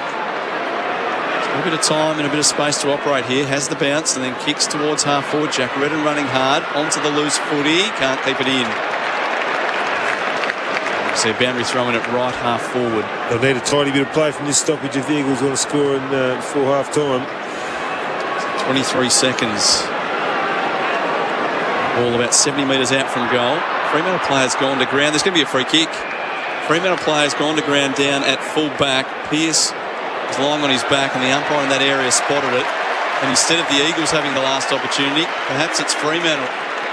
Clock continues to run. Darcy kicks to the wing. Banfield gets down low and takes the mark. Some frustration out there at the moment. They are double the Eagles' score in the Western Derby, looking to end an 11-game losing streak in contests against their big brother. It's been a wonderful first half from Fremantle as they go towards half forward. Redden off towards Shepherd. And the Fremantle fans stand and applaud again. It was 8 goals to 3 at quarter time. It's 10-2, 62 to 4-7-31 at half-time. Fremantle by 31 points at half-time in the Western Derby. Taberner's kicked 3 to be a star, all in the first quarter, and Schultz has kicked 2 as well for Fremantle. Josh Kennedy, a couple of goals for the Eagles. And if they're going to keep their season alive, they've got a ton of work to do in the second half here at Optus Stadium. It's Fremantle leading the Eagles by 32 points. Half-time on AFL Nation. We'll be back to chat all about it in our half-time wrap in just a moment. That quarter on AFL Nation was for Repco Authorised Service. For expert car service you can rely on, visit repcoservice.com. Imagine the convenience of buying your new car from the comfort of your own home. With Hyundai's Click to Buy, you can shop online. We've made it easy to compare models, configure your Hyundai, and make a deposit online through our secure Click to Buy process. So, whether you're after the remarkable i30, the impressive 8-seat Palisade, or the seriously fun Kona, you can shop online with Hyundai. Search Hyundai Click to Buy for details. T's and C's apply, subject to stock availability. Speak to your Hyundai dealer for details. Hey, it's Jordan Lewis here. You don't get to play in 4 AFL Premiership teams without starting somewhere. And as a rookie, I was mentored by some of the best footy brains around. In business, it's easy to find your gun rookie just by calling MEGT. As Australia's largest and only national apprenticeship network provider, MEGT is your local apprenticeship expert. Whether you're an employer wanting an apprentice or you're looking to kickstart your career as one, MEGT's got you covered. Visit MEGT.com.au or call 13MEGT. Oh, a good mark to Wilson. He plays on at full pace and kicks a beauty to Thomas. Thomas gives off to Harris. Harris closes in on 50, but wait, he's tackled by Smith. Or is it Williams? Williams scrabbles for the ball, kicks it to a guy in blue, who kicks it to some other guy in blue. Now some tall bloke has the ball. He kicks it to an even taller bloke. Kick, handball, kick. Don't miss the best bits. You won't miss a moment if you drink Wise. Proudly brought to you by Drinkwise. If you're waking up in the morning with a sore neck or a headache or you don't sleep well, then I want you to try the amazing Aussie-made Spinalese pillow. Now, I've got one. I sleep on my side and it's helped me immensely, and I'm really confident that it might do the same for you. And you can be pain-free like me on a Spinalese pillow, because a great day starts with a good night's sleep. Jump on the website at spinalese.com.au and order yours. You can thank me later. That's spinaleze.com.au. Sustained performance in footy is more than just one great game. It's about playing consistently, game after game, season after season. It's the same with your super. Because if you're with Host Plus, you're the super fund with a history of long-term top performance. Host Plus, we go with you. This is general advice only. Consider the relevant Host Plus PDS available at hostplus.com.au before deciding if Host Plus is appropriate for you. Past performance is not a reliable indicator of future performance. Have things gone a little quiet in the bedroom recently? Well, now's the time to bring sexy back to the bedroom, because all 11 Sexyland stores in Melbourne and Geelong are open for business. Filled with Australia's biggest range of toys, games and gift ideas for grown-ups. Can't wait any longer? Try Sexyland's online quickie delivery service. That's 2 hours express in Melbourne Metro and Greater Geelong. Take me now, I'm coming. Take me now, Sexyland.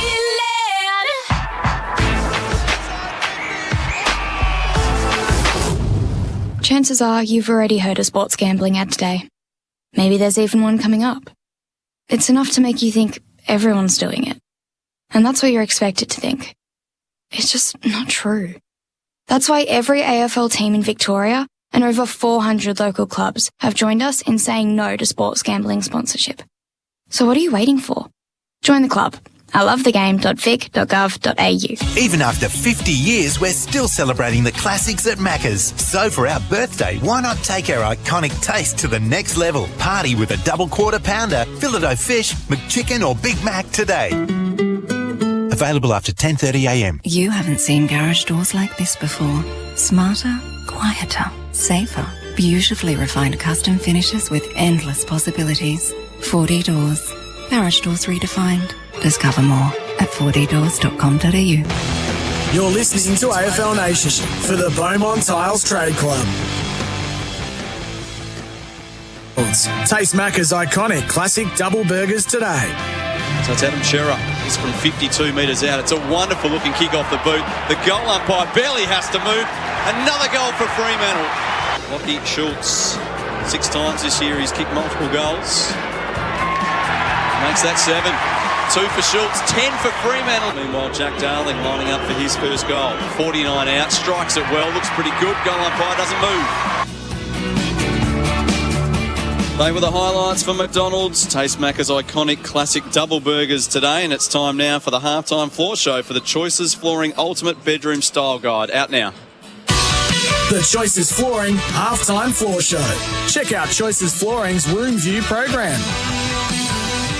Half-time in the Western Derby, and it's all Fremantle. 10-2-62, leading West Coast 4-7-31. Dave Lindsay and Quentin Lynch here for AFL Nation. Running hot for Ream. Ask your plumber to install a Ream. Steady, hot and strong. Well, Matt Taberner was running hot in the first quarter. Had 3 goals by quarter time. That's where he's sitting at the moment. 3 goals for the big tab. 2 goals for Lockie Schultz. Singles to Sarong, Darcy, Chera, Mundy, and also Josh Tracy. While for West Coast, Josh Kennedy kicked 2 goals in the first 5 minutes of the game. Liam Ryan's kicked a goal, and so too Jack Darling. Our stats wrap for Safety Steel Sheds, designed to save, built to last. Well, the leading possession winner on the ground is Andrew Gaff with 19 possessions. Jack Reddin's had 17 touches. Elliot Yeo 12 for the Eagles. Shuey 10 and Witherden 10. While for Fremantle, it's Caleb Sarong with 18 touches. He's also kicked a goal. Dave Mundy with 14 possessions and a goal as well. Banfield 13, Chera 12, Luke Ryan 12, and James Aish 11 possessions as well. Australia made smart play. It's important to buy Australian right now. Lynchy, have you noticed a smart play out there today so far this afternoon? Oh, I just think Fremantle ball movement going forward in general, especially in that first quarter, was smart. They were low on their eyes, not bombing away to their forwards where McGovern and Barras could use their marking ability. They were low on their eyes and hitting targets, and hence took a lot of marks inside forward 50, and the conversion rate was good. So I think they'd really done their homework on the Eagles and how they wanted to play against them, and that really shone in that first quarter. Support Aussie-made products there for our smart play. The big moments of the first half for Bendix Brakes. Put your foot down with confidence. Bendix Brakes. What have been your big moments this afternoon? Oh, the best one I've seen so far is that left foot snap from Josh Tracy out of the pocket. Obviously, he was in a contest, kept his feet, picked it up and snapped it off on his left in a really difficult position. That was something pretty special, and they couldn't do anything wrong at that stage, Fremantle. Their tolls really created some major issues for the Eagles' defence in the first term. You mentioned pre-game, perhaps it was the Eagles forwards that probably posed the biggest problem out there on the ground, but it was the Dockers ones that were up and about early. Yeah, I think they kicked the first 6 of their first 7 goals, the tolls to the Dockers, and the Eagles' defence, they sometimes just try and play the area and pick up the closest players, and if you move the ball fast at them, they can get lost, or not lost, they get caught out of position. So, and that showed in that first quarter when the Dockers piled on 8 goals. Obviously, the Eagles stemmed the flow a little bit in that second quarter. The Dockers only kicked the 2, but the Eagles kicked the 1 goal and the 5 points, which has really hurt them. The player power ratings for Red Energy. Red Energy, 100% Australian owned. Who've been your best few players on the ground for the first half? Look, Sarong's been really good for the Dockers in the middle, but obviously Matty Taberner up forward, taking a couple of good contested marks and in good positions, and going back and kicked his 3 goals was pivotal. Obviously a little bit less influence in that quarter there when the game tightened up a little bit, but obviously when they needed to put a score on the board, he was there and did very well. The Eagles have had a few winners. Andrew Gass working really hard for his touches, as in Jack Redden, but I just feel their ball movement forward to centre hasn't been great. They haven't been able to get the ball fast enough for their tall forwards to look dangerous. Oscar Allen's obviously gone back now to try and shore up their backline, who has looked a little bit undersized with their 3 big tools for Fremantle playing well. The unmissable moments for Drinkwise. You won't miss a moment if you Drinkwise. What have been the unmissable moments in the first half with Freo up by 31? Oh, Fremantle in general have probably got most of the unmissable moments. As the Fremantle supporter, they'll be licking their lips. I spoke about Josh Tracy's goal earlier. That was very special, and that'll get replayed, and he'll have that on his highlight reel for a long time. And don't like talking about it. That little jumper punch from Dom Sheed might come under a little bit of consideration during the week. It was an unnecessary thing, and the AFL have really tried to stamp that out lately, and I've got no doubt that will get looked at. There for Drinkwise, choose to Drinkwise. The MEGT Rookie of the Day. MEGT, your local apprenticeship experts, call 13MEGT today. Some of the better young players out there this afternoon, Lynchy? Look, I like the look of young for the Dockers. He's a really nice mover. He does some good things, and they love getting the ball in his hands. He's got a really nice kick on him. So he's one. And Luke Edwards for the Eagles, he was overlooked by by Adelaide as a father-son, but he's a very good addition to the Eagles side. He knows how to find the ball, and pity he just couldn't finish off late in that quarter with that goal. MEGT, your local apprenticeship experts. Around the grounds for Chemist Warehouse, great savings every day. Melbourne defeated Adelaide by 41 points, 16-8 to 9-9. Bailey Fritsch kicked 7 goals for the D's. And Essendon, too good for the Gold Coast Suns, 14-14 to 4-6. It was a 68-point win to the Bombers, and it was Jake Stringer who kicked 5 goals for Essendon in their win today. So looking at the live ladder, Essendon have moved into 8th spot. They're on 40 points. Their percentage is 14% better than West Coast right at this minute. It's also 18% better than Fremantle. So those 3 teams would be locked together on 40 points if this game ended right now. Essendon play Collingwood next week. West Coast, we believe, will have to travel to Brisbane. They're certainly playing the Lions. We expect it'll be in Brisbane. Fremantle will play against St Kilda. So the Bombers, you'd have to say they're Lynchy, looking at the way Collingwood fell apart last night against Brisbane. It's been a long, tough season for the Magpies. Essendon sitting in the box seat. Yeah, they're in the box seat for sure. And Essendon playing some good footy. And the Eagles, this would be the end of their season, I would have thought. They will, the way they're playing at the moment, you can't see them going up to Brisbane and upsetting the Lions up there, which they're going to have to do. And what a game, Essendon versus Collingwood. Obviously, he probably played in Melbourne in front of no crowd, unfortunately, but, always a blockbuster anyway. Collingwood would love nothing more to find one more little bit of energy and knock the Bombers out of the finals, wouldn't they? They definitely would. But, the Eagles are going to have to find something special in this second half to keep their season alive, I feel. Can they do it? Is there anything there for them? Look, off past previous form of those few weeks, I would say not. They just look very disconnected at the moment, the Eagles. There's not so much harmony amongst the group, and I think it's coming out showing on the field. A lot of finger pointing going around, which is not a good sign of a team that's harmonious, and that's obviously a few little cracks starting to appear, I would have thought. That was the halftime floor show. Thanks to Choices Flooring. It's Fremantle 10-2-62 to West Coast 4-7-31 at halftime. The Dockers by 31 points. They've lost the last 11 derbies, so looking to end that losing streak here today on the day that David Mundy equals Matt Pavlich as the games record holder for the Fremantle Football Club in game 353. He's got a goal before halftime. He's had 14 possessions, been one of the best players on the ground, as always, for Fremantle, and his side lead by 31 points. Second half still to come here on AFL Nation. Stick with us. A sports news update for Rolled. New dumpling range from Rolled Vietnamese. Hi, Phoebe Humphrey here with a sports news update. The All Blacks have retained the Bledisloe Cup after destroying the Wallabies 57-22 at Eden Park. The All Blacks posted their highest ever score against the Wallabies in their Test history. In the Premier League, Man United won 5-0 against Leeds United at Old Trafford Football Stadium. Liverpool was too good for Norwich City, winning 3-0, with Chelsea winning with the same score against Crystal Palace. Watford, Everton and Brighton also had wins, and Leicester City won against the Wolves. In the NRL, the Tigers have kept their slim finals hopes alive with a 24-16 win over the Cowboys. Manly inflicted a brutal 56-10 win over the Eels, and the Rabbitohs have become the first team to score 30 points in 8 consecutive matches as they destroyed the Titans 36-6. That's the latest sport for Rolled, family-made Vietnamese, served fast and fresh. You're listening to AFL Nation for the Beaumont Tiles Trade Club.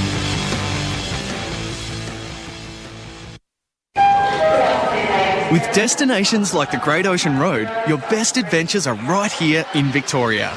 Switch your electricity and gas to Red Energy on a Qantas Red Saver plan today and you'll get 15,000 bonus Qantas points plus 2 points per dollar on every energy bill you pay on time. Switch on to Red Energy now on 131806 so you can switch off on a Victorian holiday later. Residential customers only. Eligibility criteria and conditions apply. Energy fact sheets available at redenergy.com.au/EFS. So you want a furphy? It's back in 82. Burrows were down by 6. Right on the siren. The mark of the match. 60 metres out. But he booted that ball so hard it split like an old shoe. The leather went through for 6. But the bladder sailed through for an extra point. And that's how I kicked a 7-pointer to win the match. There's your furphy. Unbelievable. Hey, regional Australia. It's no stretch to say that you fuel this nation. But without everyone's tractors and trucks running smoothly, the good stuff wouldn't get from your paddocks to our plates now, would it? And that's where Lowe's comes in. At Lowe's Petroleum, our job is to keep delivering the fuel and oil so your equipment keeps working smoothly and regional Australian communities keep right on pumping. So check out lowespetrol.com.au and discover just how local Lowe's really are. Tyre Power have topped the customer satisfaction table again. That's right, Tyre Power received the coveted CanStar Blue Most Satisfied Customer Award for the second year running, making them winners 6 out of the last 7 years. We're proud and thankful to know that you voted for Tyre Power to receive 5-star reviews in every category of customer satisfaction. So when you need new tyres, go to the undisputed leaders in the field, Tyre Power. Visit your local owner-operator or find us at tyrepower.com.au. Oh, we got to warm this place up. Warm up and dry out this winter with Jetfire Industrial LPG and diesel-fired heaters. They're fully automatic, reliable, portable and packed with safety features. Ideal for heating sheds, warehouses, workshops or even drying paint and plaster. Jetfire, a trusted Australian brand for over 35 years. Brought to you by the makers of Spitwater Pressure Cleaners. Visit spitwater.com.au or call 1-800-SPITWATER. That's what it does. Hey, it's Jordan Lewis here. I was lucky enough to win 4 premierships, but I still remember my first game as a rookie. I needed all the advice I could get. So, if you're after an apprenticeship but need the same kind of expert help, you can't go past MEGT. MEGT is Australia's largest and only national apprenticeship network provider, making them your true local apprenticeship experts. With MEGT, a winning career could be yours. So check out their free job board today. Just go to megt.com.au or call 13MEGT. Major building projects for the trade or a DIY home reno. Robot Building Supplies is the Australian-owned family-run business you can trust. Robots got it. Robot's product range is vast and world-class, and when it comes to product knowledge, Robots got it. Next-day delivery in Metro Melbourne. Robots got it. Over 70 years experience and reliability helping Melburnians. Robot Building Supplies. Notting Hill, Sunshine, Preston, Dramana, Pakenham, Coldstream and Darnham. robotbuildingsupplies.com.au. ROBOT, Robot Building Supplies. Even after 50 years, we're still celebrating the classics at Macca's. So for our birthday, why not take our iconic taste to the next level? Party with a double quarter pounder, Filet-O-Fish, McChicken or Big Mac today. Available after 10:30am. You haven't seen garage doors like this before. Smarter, quieter, safer. Beautifully refined custom finishes with endless possibilities. 4D Doors. Garage doors redefined. Discover more at 4ddoors.com.au. You're listening to AFL Nation for the Beaumont Tiles Trade Club. The cheer you can hear is for Stephen Hill, the retiring Fremantle docker who's been taken around on the back of a little golf cart at quite a speed as well, Lynchy. I haven't seen too many celebratory laps for a player who's retiring, going at probably about 20 k's an hour around the ground. Dave Lindsay and Quentin Lynch here, Fremantle by 31 points, but what a star he was for Fremantle over his career as well. Yeah, he was one of the smooth movers for Freo. Always very silky with ball in hand and did a lot of sacrificial running for his side back in the day when covering for many a man. But sad day for him, but he's not getting very much chance to interact with the crowd. I've never seen a tribute lap go so fast. They won't see. Normally it's at snail's pace. You give everyone a good chance to stand and cheer and wave into the crowd, but he's going at quite the rate of knots around the boundary. Some injury news during half-time. Both teams, it appears, have made their substitutions. Connor Blakely has walked to the Fremantle bench with ice around his right hamstring. He is out of the game. Brett Bewley comes in, and we haven't seen Tim Kelly back out. Did see a replay just before half-time of a body falling across his right leg, and his knee went inside, which is never a good look. And Zach Langdon is starting on the field, so that's been made for sure as well. He's starting at half forward. So bad news for both sides there from an injury point of view. Both teams have had their injury concerns all season. There's only been 4 players for each team that have played every game. Fremantle have had 2 other players that have only missed 1 game, and the Eagles have had 3 other players that have only missed 1. So both of the teams have had their issues with injuries, and it's continued here again today. Both losing midfielders, and a bit ironic, I guess, for Connor Blakely, who I think has been the substitute more than any other player in the league this year. He's had to be substituted out in a game where he finally got to start. So we're ready to go. Start of the third quarter, the opening bounce for Tyre Power. Always win with the free 5-minute tyre safety check. Fremantle by 31 points. Double the Eagles score as we start the third quarter. Darcy and Natanui in the ruck. It comes back to Natanui, who sends a tumbling kick forward. Eagles going with a fast start again, as they did at the start of the game. A couple of players collide. No one can collect the footy. Both Darling and Kennedy on the ground as Pearce gets the clearing kick for Fremantle. Out into space close to the line. Schultz and Shepherd.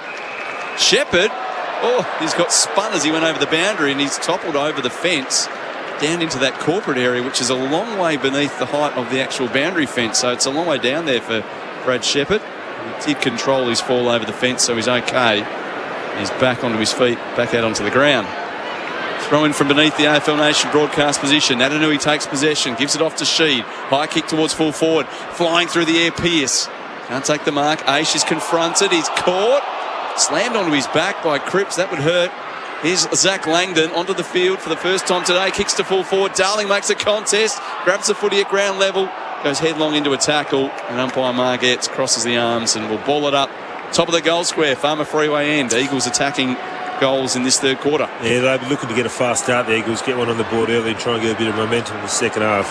Natanui flicks it over the back to Kennedy, runs on a loose footy, set play. I reckon it's a goal. The goal umpire's got a long way to her right. She's going to come back to the middle and have a chat with umpire Margetts. It'd be nearly impossible to miss it on this side from that kick. I would have thought that. Yeah. Can't see how that can not be a goal. He was running left to right across the top of the goal square. It's also extremely difficult for the goal umpire, who was set up closer to the left-hand goalpost and had to sprint fast to her right. So we're watching the replay.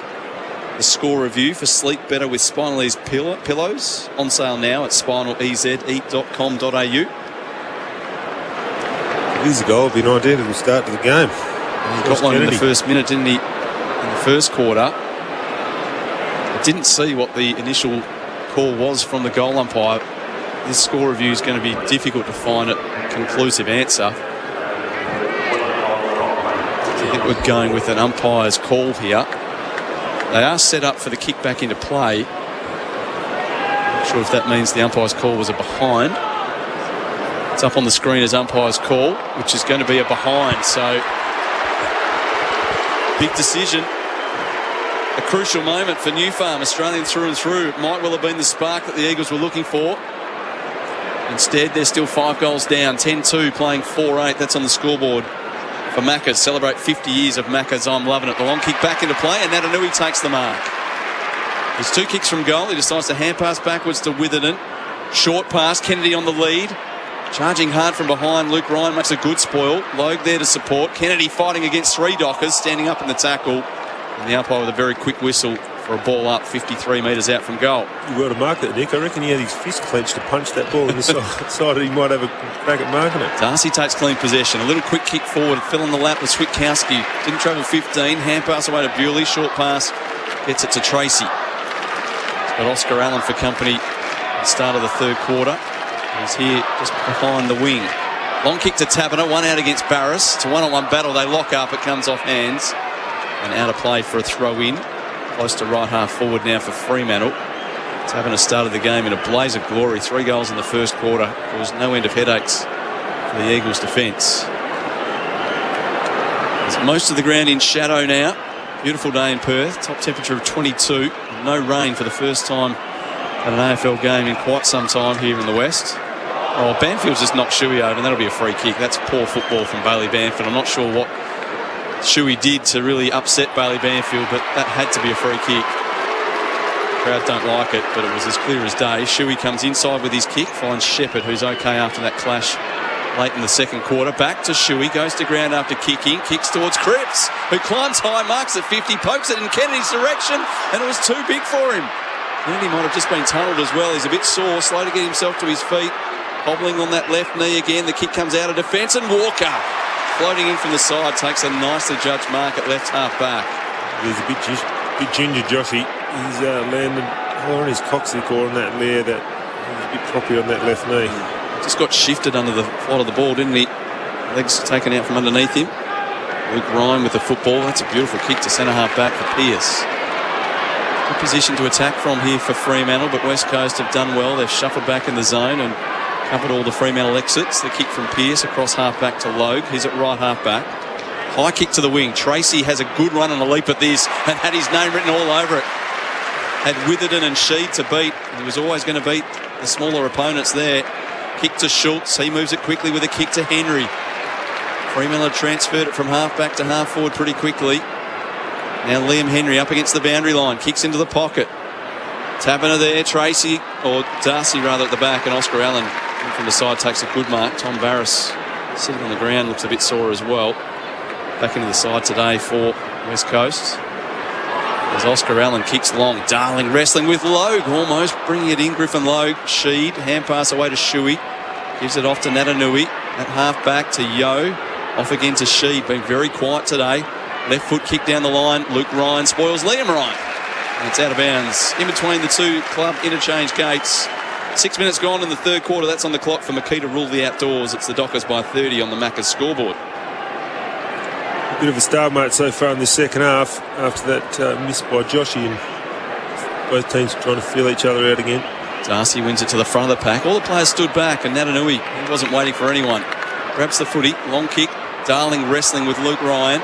Ball comes to the front of the pack, and Logue shrugs the tackle. Off to Walker. He's got some speed. Breaks away off half-back, and then kicks into Redden, who was charging at him. And then the ball comes back to Walker, who fends off the Redden tackle.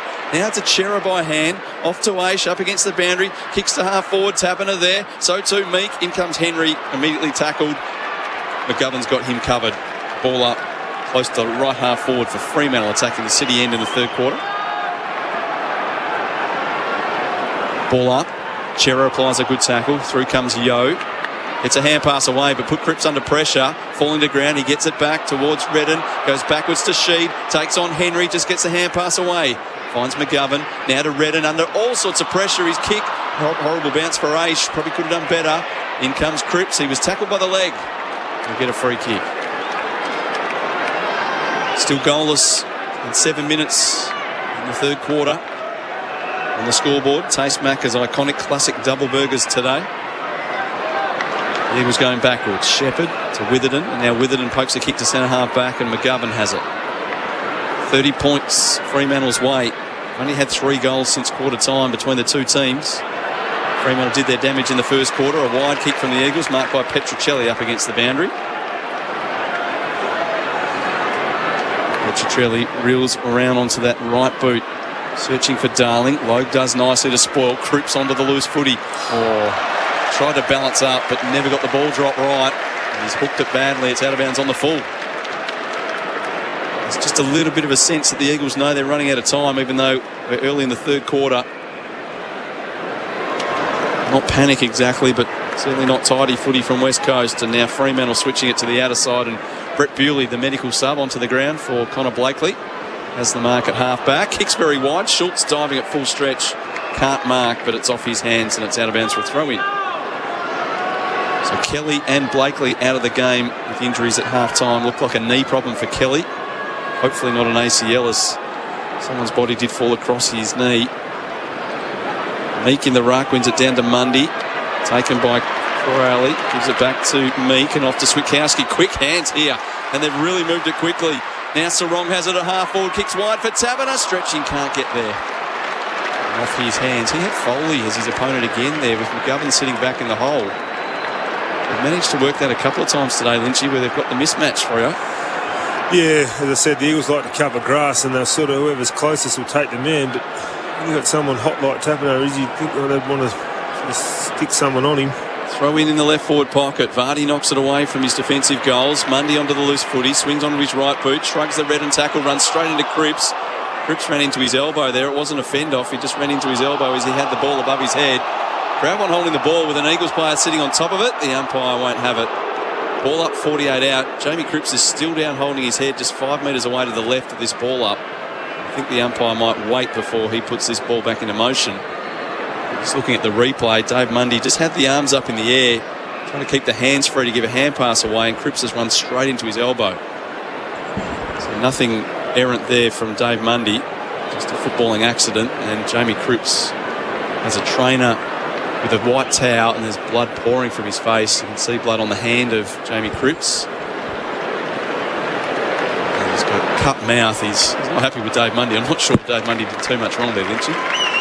No, he's pointing the finger, so he obviously thinks he's sniping. Oh, no, that's... Just had the hands up, didn't he, as players do, trying to take the tackle and give the hand pass away. Trying to teach every good midfielder to get their arms free.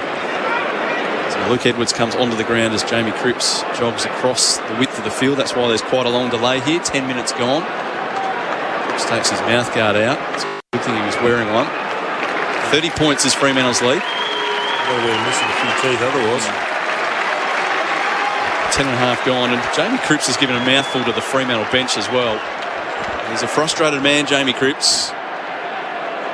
You might see the replay of that and realise that his opponent did nothing wrong.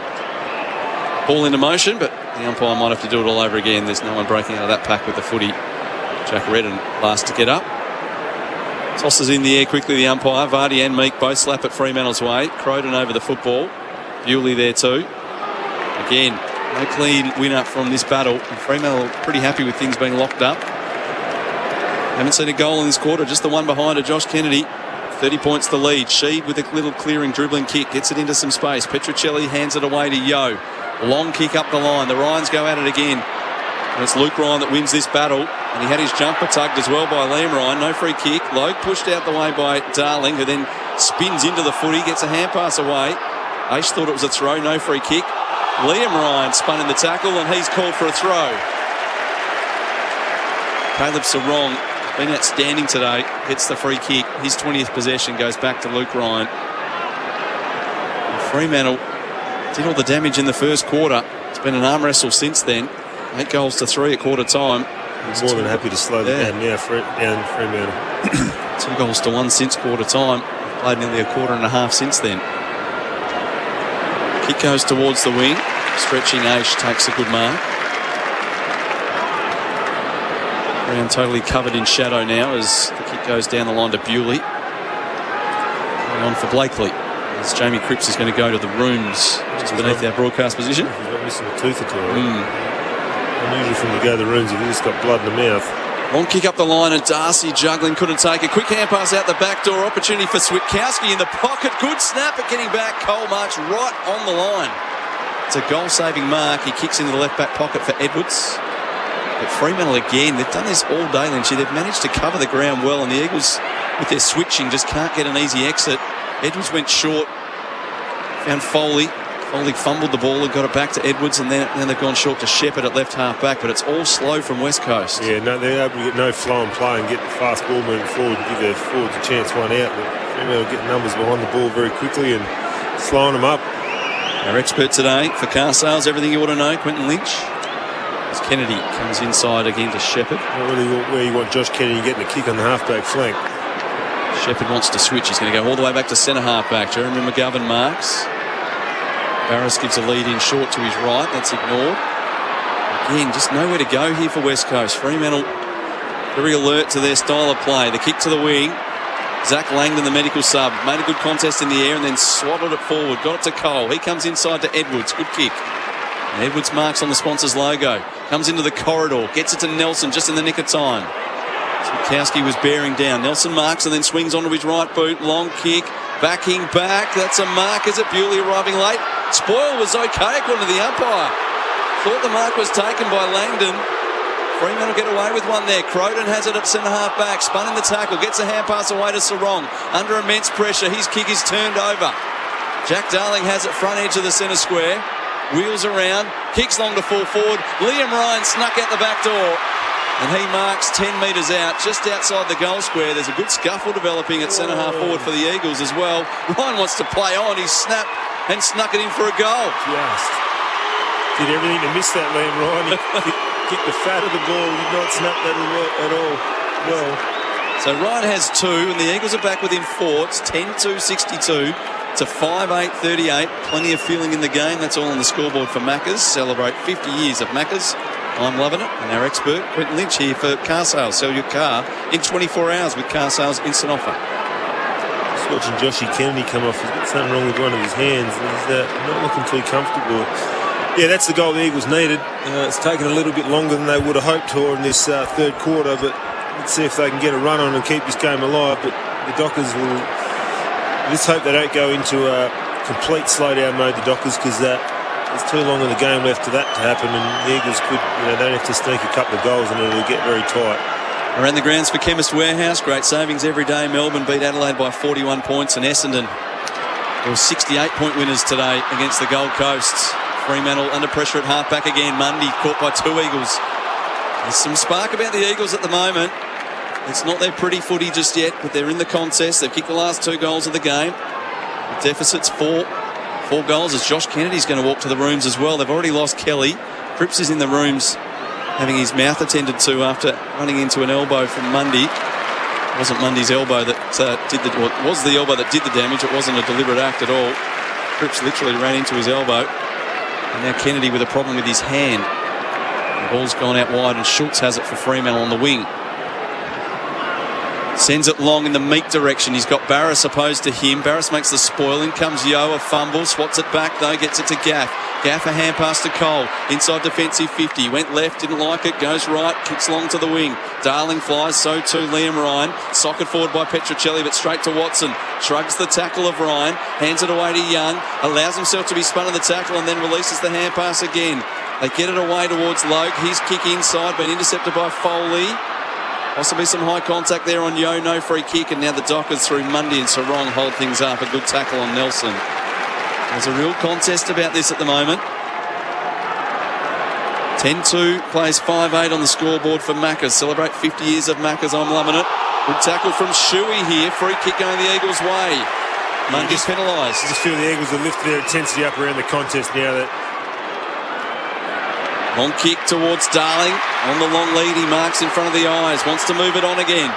Wheels around. Kicks to full forward. Vardy's the target deep. Ryan in from the side as well. Off the fist to the back door. Vardy has it. Is he caught? No, he shrugs the tackle. He's caught this time. Throws it away.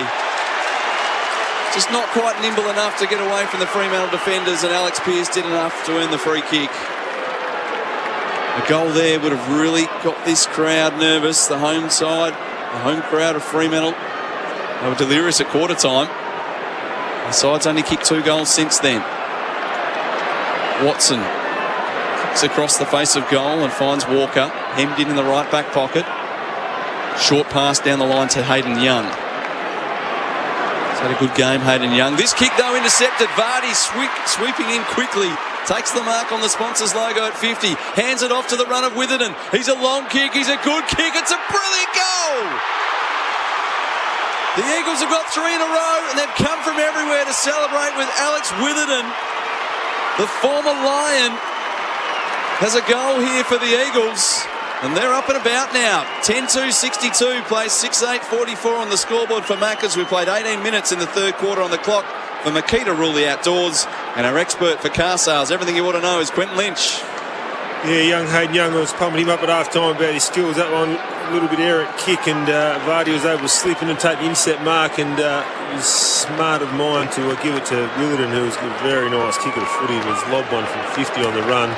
Is that the spark the Eagles needed to get on a bit of a roll? Because they're going to need a couple more before three-quarter time, I would have thought, to stay in this contest. First goal as an Eagle for Alex Witherden. Got a big role to play with no Shannon Hearn out there today. Now there's going to be a warning here. The Eagles have made a couple of interchanges and a bit slow to get into place for the 6-6-6. So the umpire has a chat with Nick Natanui in the middle. And now he'll throw it in the air. Darcy and Natanui go at it. Ball comes out Fremantle's side. Switkowski loses it in the tackle from Sheed. No free kick. Here's Redden. Can't get the ball out. He tackles now against Switkowski. Loose ball comes to Natanui. Runs straight into Darcy. Umpire blows the whistle quickly. Ball up. 15 metres forward of centre for Fremantle. Haven't kicked a goal since the 10-minute mark of the second term, and the Eagles get it away here. Redden with a torpedo towards centre half forward. Darling and Logue, they both go the fist. Darling knocks it goalward. Clever from Vardy. Slapped it back to Darling. Spun in the tackle, loses the footy. Free kick, no. Play on's the call. Logue runs into a tackle. Umpire calls for a ball up. Intensity's lifted from everyone. 35 out from the Eagles' goal. Nick could be trying to flick this inside to someone scooting past. Darcy has front position, knocks it inside himself, but straight to Aish. Yeah. Massive torpedo, sends it 60 metres Fremantle's way. Shepherd rises, can't mark, but controls it well. Kicks out wide to Gaff. Gaff marks just forward of the wing. Getting the boos of the Fremantle crowd and the applause of the Eagles crowd. As he swings onto his left boot, sends them inside attacking 50 once more. Darling gives a nudge. Up in front was Logue. Comes to ground for Sheed. He's tackled by 3 Dockers quickly. And we'll see a ball up 50 out from goal for the Eagles. Season on the line here for both clubs. A loss for Fremantle definitely rules them out. A loss for the Eagles, you'd expect they're gone as well. Free kick going the Eagles' way for a push in the back. Going to go to Luke Shuey. The skipper has it. Man on the mark, 51 metres out. He wants to move it on quickly.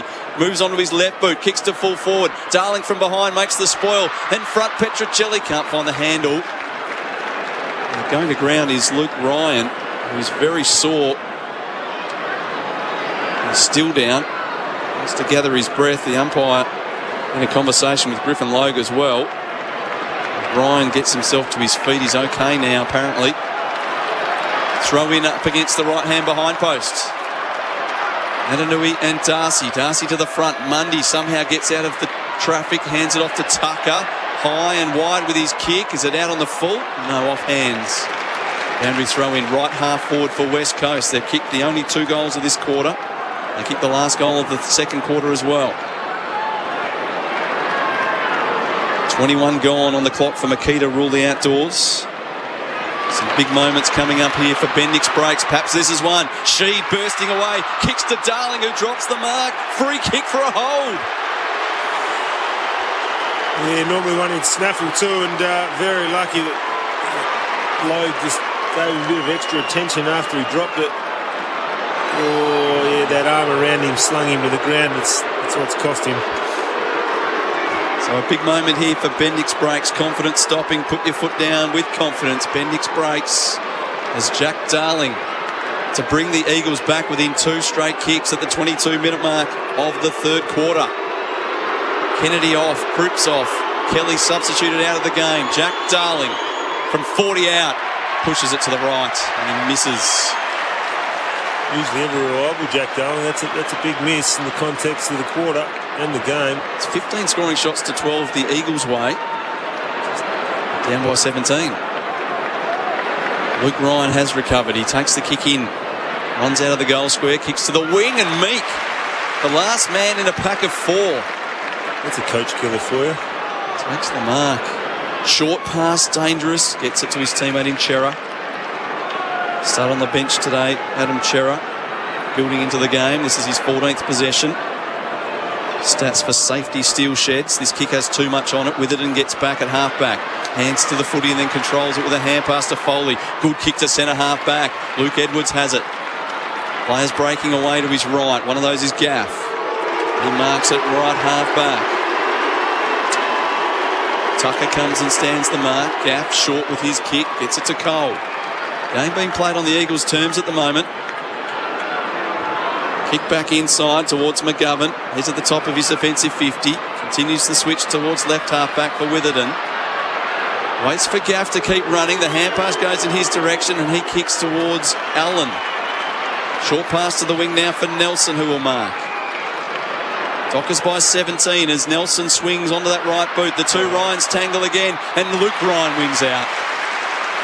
Good contested mark, dangerous kick across the face of goal, falling over Tucker, through come the Eagles, Cole steadies at 49, chip short, Langdon waited, Luke Ryan didn't.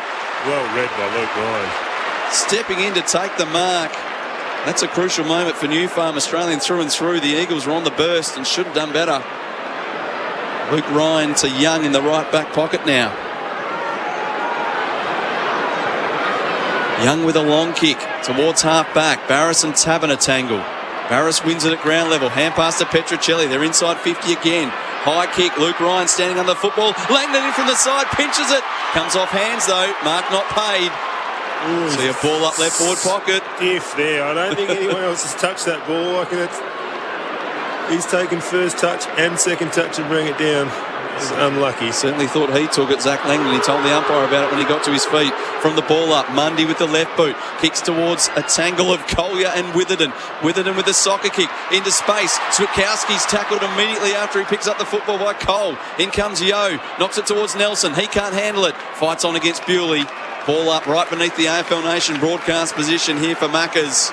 17 points the difference, 3.5 minutes to go in the third quarter. Well, the pressure gauge has definitely been lifted, Dave. The intensity of this game has gone through the roof in the last couple of minutes. Bursting out of this stoppage is Sheed. Chips short. Liam Ryan on the lead. Marks on his chest. Man on the mark, 47 metres out from goal, and we are right behind the kick here of the number 1 for the Eagles. He won't fire a goal. He chips short to Cripps. It's too big for him. Surprising decision, and it wasn't a good kick. And now Luke Ryan on the clearance wide to Mundy, who juggles that ball. First grab inside the line, second grab outside. Throw in left half forward. So Jamie Cripps back out there after coming off under the blood rule. Haven't seen Josh Kennedy again, I don't believe, since he went off. He's just come up in the dugout. Okay, he's back. One of the toughest players out there for hard yakka, legendary gear. Mundy, he too is tough. Hand passes away to Watson. Another hand pass to Meek. Wants to take on Redden. That was a game move. Worked out okay. Hand pass to Banfield to Chera, who puts it out of bounds on the full. The Eagles' intensity and pressure has really lifted, and the Dockers, there's just a few cracks appearing. Alex Witherden will have the free kick here for West Coast. Lockie Schultz is standing outside the 5 metre zone. He's probably about 10 metres out. The umpire keeps telling him to go even further back. I'm not sure why. Witherden just sets it up. It's almost like king of the pack at school. Off hands. Liam Ryan's quick kick forward. Intercepted though by Tucker. He marks it full back. Kicks to the pocket. Luke Ryan backpedaling takes the mark. 2.5 to play in the third quarter on the clock for Makita Rulli outdoors.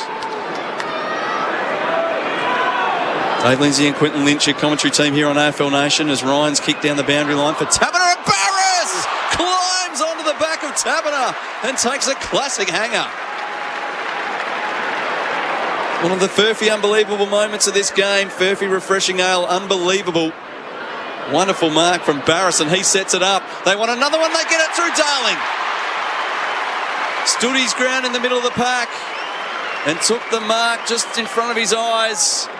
Missed a kick a few minutes ago, but this one should be converted. Virtually directly in front, 25 metres out from goal. He needs to go back, settle and kick this one, Jack. This is a very important moment in the game for the Eagles, and especially going into three-quarter time. Only a couple of minutes of play left. Under 2 minutes. So Jack Darling, Josh Kennedy comes back onto the ground while Jack Darling trots in to kick the goal. They're right back in this, the Eagles. They've kicked the only 3 goals of this quarter. They've kicked 4 goals in a row in this match. And Fremantle haven't scored in the third quarter. The Dockers 10-2-62. West Coast to 7-9-51. Celebrate 50 years of Maccas. I'm loving it. The Eagles fans are loving it. They're only 11 points down now, Quinton Lynch. Yeah, look, the game's been played in the Eagles half of the ground for most of this quarter, and they've been peppering away, but just a little bit of reward for effort there now. And the Dockers really need to get a bit of momentum back, win a centre clearance if they can, and get the ball forward. They've been potent once they've got the ball forward all day. It just hasn't got there this quarter. On the flip side of that, if the Eagles get a centre clearance here and able to get snag another quick one before quarter time, about 1 minute 30 left on the play clock, they'll go into three-quarter time with a lot of momentum. Fremantle 8 goals in the first quarter, 2 in the second. They haven't scored in the third. Season on the line for both sides. Darcy wins in the ruck. Yo with a soccer kick towards Redden, who was taken high. Free kick to Jack Redden. It's all going the way of the Eagles at the moment. Redden wants to move it on quickly. Hand pass to Cole, running past. He kicks into the pocket. Ryan on the lead. Ryan with the spoil. Gaff with the crumbs. Kicks to the goal square. Kennedy's there. Massive fist from Pearce. Knocks it to Darcy. Almost at centre half back.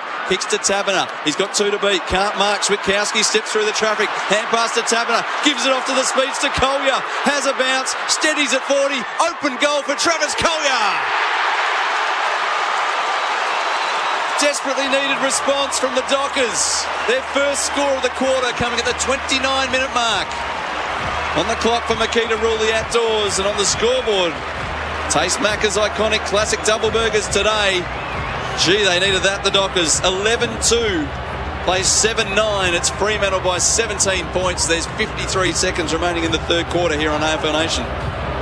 Yeah, that's a Furphy unbelievable moment for you. Late in the third quarter when the Dockers haven't scored the whole quarter, they were able to turn the ball off half back and find Travis Collier dashing into goal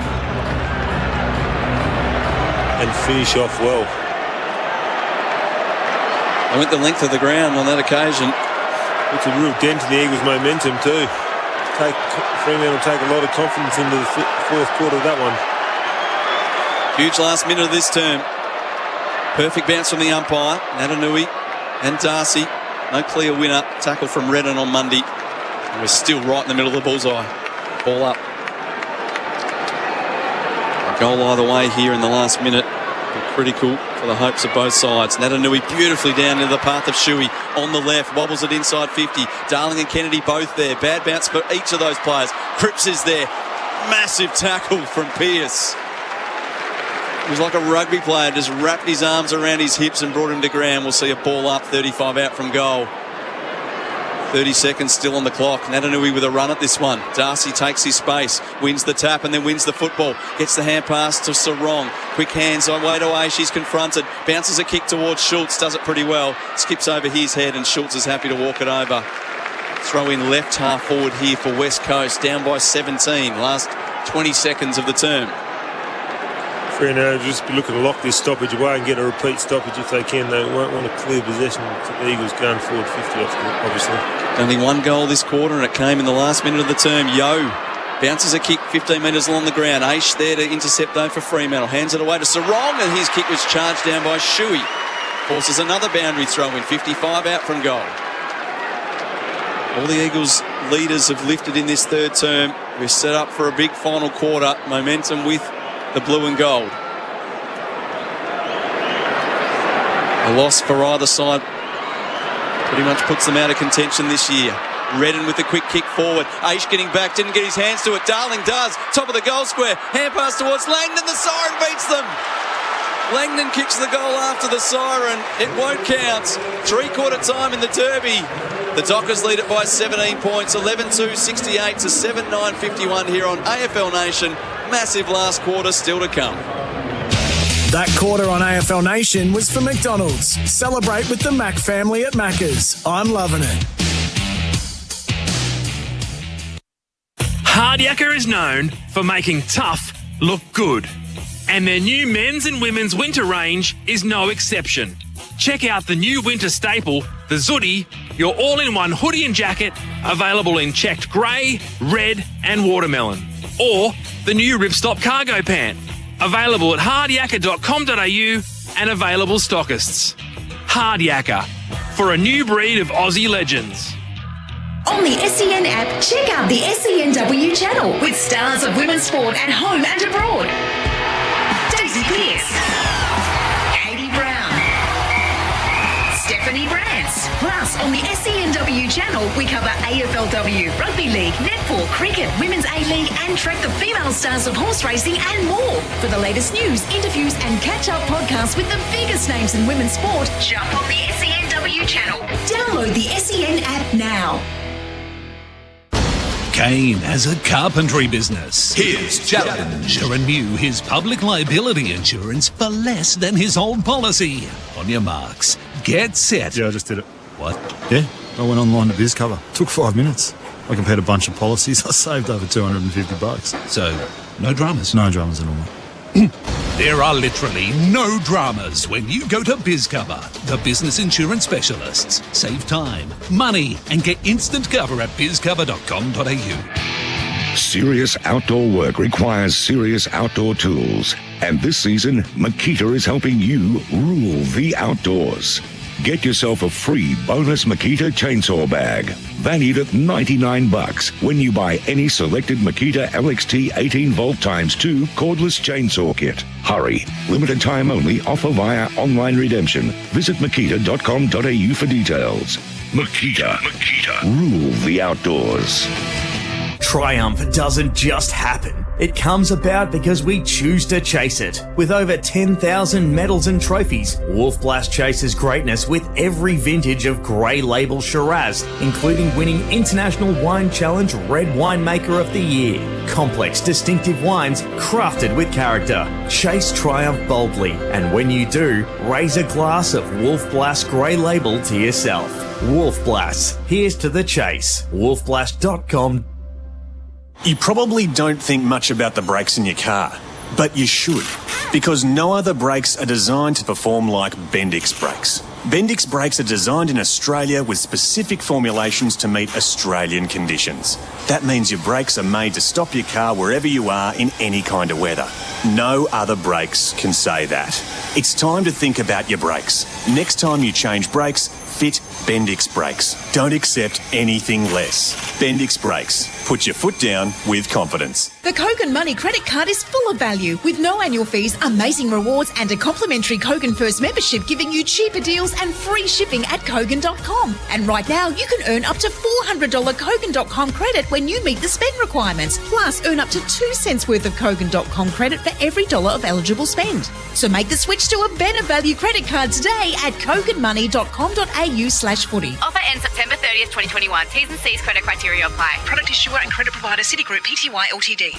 Hey, it's Jordan Lewis here. You don't get to play in 4 AFL Premiership teams without starting somewhere. And as a rookie, I was mentored by some of the best footy brains around. In business, it's easy to find your gun rookie just by calling MEGT. As Australia's largest and only national apprenticeship network provider, MEGT is your local apprenticeship expert. Whether you're an employer wanting an apprentice or you're looking to kickstart your career as one, MEGT's got you covered. Visit MEGT.com.au or call 13MEGT. You're listening to AFL Nation for the Beaumont Tiles Trade Club. Taste Macca's iconic classic double burgers today. Wheels around, kicks long to full forward. Liam Ryan snuck out the back door and he marks 10 metres out. Ryan wants to play on. He snapped and snuck it in for a goal. Hands it off to the run of Witherden. He's a long kick. He's a good kick. It's a brilliant goal. So Jack Darling trots in to kick the goal. They're right back in this, the Eagles. Hand pass to Taberner, gives it off to the speeds to Collier. Has a bounce, steadies at 40. Open goal for Travis Collier. Desperately needed response from the Dockers.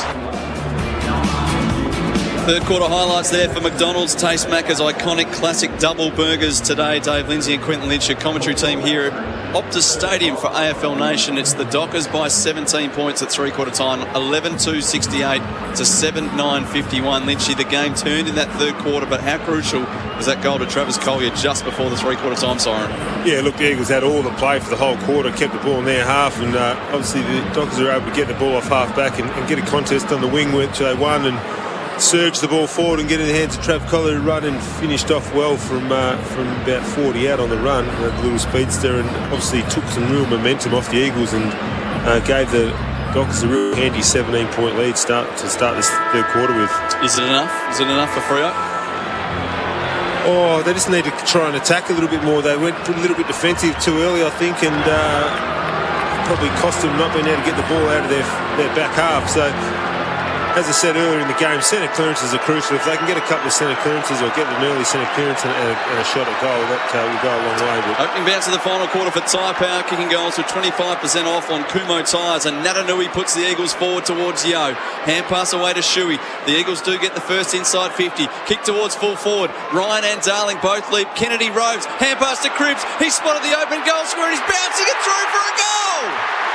16 seconds it took. Alex Pearce is running to the umpire with his hand up saying, I touched that. The umpire, I reckon, will say, we always review them. I'll have a quick look, but it's been put down as a goal at the moment. 11-2-68 to 8-9-57 on the scoreboard for Mates Internet and Mobile, award-winning Aussie service mobile plans from $20. It's an 11-point lead now for Fremantle. Well, they would have been looking for a fast start, the Eagles, but 16 seconds, that is fast. And they'll take it. Now, players haven't gone into position just yet. We're watching the replay up on the big screen. We're going to have a score review here. The Spinalese pillows, sleep better with Spinalese pillows. It's going to be given a behind, looking at where all the players are going. Alex Pearce ran 40 metres to the umpire, saying he touched it, and he's right. See his fingers when back on the replay. It's a crucial moment for New Farm, Australian through and through. Just when you thought the Eagles were back within 2 goals, it's going to be a 16-point lead instead. Crowd tells the story. Maybe it wasn't the start the Eagles were after. 11-2-68 to 7-10-52 the score now. We're a minute and a half into the final quarter for Makita, ruled the outdoors. So the ball goes back to Luke Ryan, who will take the kick in. The Eagles have their zone set up, and Luke Ryan at the city end to bring the ball back into play. The side lead by 16 points, but they've only kicked 1 goal since the 10-minute mark of the second quarter. A long kick back in. Natanui in front. Taberner at the back. He had the better purchase. Couldn't take the mark, but he does get a hand pass to Tucker. Tucker with the left boot. High towards half forward. Meek in front of Barris, who makes a good spoil on him. Loose ball at the front. Taberner arrives, knocks it forward. In the opposite direction comes Witherden. Gaff had it for a moment. Hand pass went nowhere. Taberner had his opportunity. Close to the line. Witherden wants to keep it in. Taberner takes it away from him. Tucker is tackled by Langdon and spun out of play. And a little scuffle develops between the pair. Sarong just drags Langdon out the way. Langdon was the medical sub, brought onto the ground for Tim Kelly. And Lynchy, you had a look at the replay of Tim Kelly's knee issue. Yeah, it doesn't look great. No, it's it'll be interesting to be a wait and see job, but yeah, it doesn't look great at all. Good kick forward here for Fremantle towards half forward. Shepherd a fumble. In comes Schultz. He can't handle the football either. Through comes Gaff though. Hands it away. Redden's wide kick. Hits Shuey on the chest just inside the boundary. Shuey moves it back into play quickly for Gaff. Just on defensive 50, he shucked a hand pass, called to play on, goes all the way back to fullback for Barris. 3 minutes into the last quarter, 16 points the margin. His kick hangs in the air a while. Good pressure from Schultz. Gets back and stops Gaff from marking. He dives on top of it, tackled by Witherden. Now he'll be penalised. It's a brutal game. It's tough, it's a brutal game. Did everything that his coach would have wanted him to do, but he's penalised. Witherden realised that Schultz was still having a chat with the umpire and he was absolutely spent, so he's nicked away, but kicked straight to Darcy. Hands it off to Chera. Chera spotted the vacant area for Collier to mark. He's open goal square kick, will skid on and just miss. It would have been big. He kicked the big goal at the end of the third quarter, nearly kicked the one to start the last. A point either way to start the final term. It's a 17-point gap. Fremantle lead at 11-3 to 7-10. On the scoreboard for Mate, Australia's most satisfied internet customers. McGovern with the kick back into play. Runs out of the goal square. Long towards Darling and Natanui. Neither could mark. Yo collects the footy. Has it ripped away from him by Tucker. Hand pass to Schultz. Under pressure. Hand pass up the line to Collier. And the tackle from Shuey jars the ball free. And it's out of play for a throw in. 55 out from goal. Fremantle's attacking end towards the Farmer Freeway end to the left of your radio dial in the last quarter. The boundary umpire with one of the best mullets in the game throws it back in. Natanui flicks it over the back towards Yo. Can't take it cleanly. Sarong does. Squeezes a kick forward. It'll bounce about 25 out from goal. Taberner was just held for a moment by McGovern. Goes back in and wins the footy. He's tackled by Allen. Ball up. 35 out directly in front. A real arm wrestle at the moment between the two sides. Whoever strikes the first real blow is going to be very telling. Our expert today for car sales, everything you want to know. Eagles premiership player Quentin Lynch. Natanui takes possession. Quick kick goes sideways. Gaff can't take the footy. Yo worried out of it. Virtually every player on the ground inside 50 here for Fremantle. That'll be a push in the back. The Fremantle player picking up the footy. Chera had an eagle fall directly in the middle of his back. Edwards was the man. And Chera, who kicked a long-range goal to start the second quarter, will have a shot from almost directly in front from right on 50. The young up-and-coming star can put the first nail in the Eagles' coffin. It's a beautiful set shot from about 52 out to start the second term. Same end of the ground. Another solid day. This is his 17th possession. Shuey squatting down on the mark. Watches on as Chera sends his kick goalward. It's fading right and he's going to miss. So misses at both ends to start this last quarter. We've played 6 minutes on the clock for Makita Ruley outdoors. It's an 18-point lead now for Fremantle. Witherden with the kick in, dangerous short to Gaff, but he marks just before Schultz could get to him. Hand pass away to Witherden, knocked over as he kicked. It's gone wide, and the hands there of Watson couldn't quite reel in the mark, and it's out of play for a throw-in. It is an amazing mullet. It's fantastic. It's permed at the back, I reckon. Peter Riccardi like. It is. It's a good pick. Throw in. Natanui takes possession. Kicks high into the centre square it goes. Darling from behind almost. In comes Sarong. Hand pass was picked off by Liam Ryan. He gives it to Sheed and Switkowski was on to him quickly. Ball spills out of his hands. Collier wins it away for Fremantle. Hand pass out the back door to Age. Gives it away to Walker. He's got some toe and he takes off. Leaves Sheed in his wake. Kick goes out in front of Meek, opposed to McGovern. McGovern attacks it in the air. Can't take it, but Foley controls it at ground level. Hand pass to Witherden. Short pass gets it to Sheed. Back edge of the centre square. Redden runs past to receive the hand pass, sends them towards half forward. Darling snuck away out here, marks 2 kicks from goal. Swings onto that right boot. Will send it towards the top of the goal square. Kennedy the target. 1 out against Pearce. In from the side comes Logue. He can't mark. Liam Ryan waiting down. Goes right, goes left, kicks the goal. They've got that goal that they wanted. 7 minutes it's taken in this last quarter, but the Eagles are back within 2 straight kicks. 11-4-70 plays 8-10-58 on the scoreboard for Mate Internet and Mobile. Award-winning Aussie service mobile plans from $20. It's a 12-point ball game. Yeah, they'll be able to get the ball a little bit quicker inside forward 50 and catch the defenders off guard a little bit there. The good contest there by Joshy Kennedy and Liam Ryan. A little bit of his magic, fancy footwork, and was able to finish off. It's game on now. 3 goals for Liam Ryan. It's a nice return so far. The crowd understand the situation we've got here. A Fremantle win keeps their slim finals hopes alive. An Eagles win keeps them in the mix as well. A loss for the Eagles, they're pretty much done. A loss for the Dockers, they are finished. Bounce favours Natanui. Umpire says it was okay. Fists it forward. Mundy onto the loose footy. Well tackled by Shuey. He just got the hand pass away according to the umpire. A number of Eagles players had their arms out. Ball comes towards Gaff. He lays it away towards Allen. Little short pass is intercepted. Walker does well. Runs away from Petruccelli. It's a good foot race between that pair. Hand pass to Croden. High up and under with his kick. McGovern standing in front. Darcy arrives late to make the spoil. Wins the ball at ground level. Bounces a kick towards the corridor. Foley traps it on the bounce. Hand pass to Redden across the face of goal. Needed to be good with the opposite foot, and he certainly was. Barris marking in the pocket. Kick short. Jackson Nelson coming back to help out. Has it about 15 metres out from the goal he's defending. It's still being played the way the Eagles like to play it at the moment. Get the feeling Fremantle are just hanging on. Ordinary kick here from Nelson. He wanted to go across the face of goal. There was nothing there. He came back to the same side and then kicked it almost straight to Henry. And they've forced a boundary throw in here, Fremantle. He tied himself in a knot there, Jackson Nelson. So we're 40 metres out from the Fremantle goal. Boundary throw in. Meek will do the ruck work. Vardy was blocked there by Mundy, and that's the way the umpire saw it as well. So Vardy will get a free kick. Pressure released. Hand pass to Foley. Kicks across defensive 50. Good kick to McGovern. Drops the mark, but there's Eagles breaking everywhere on the wing. Kick to Gaff.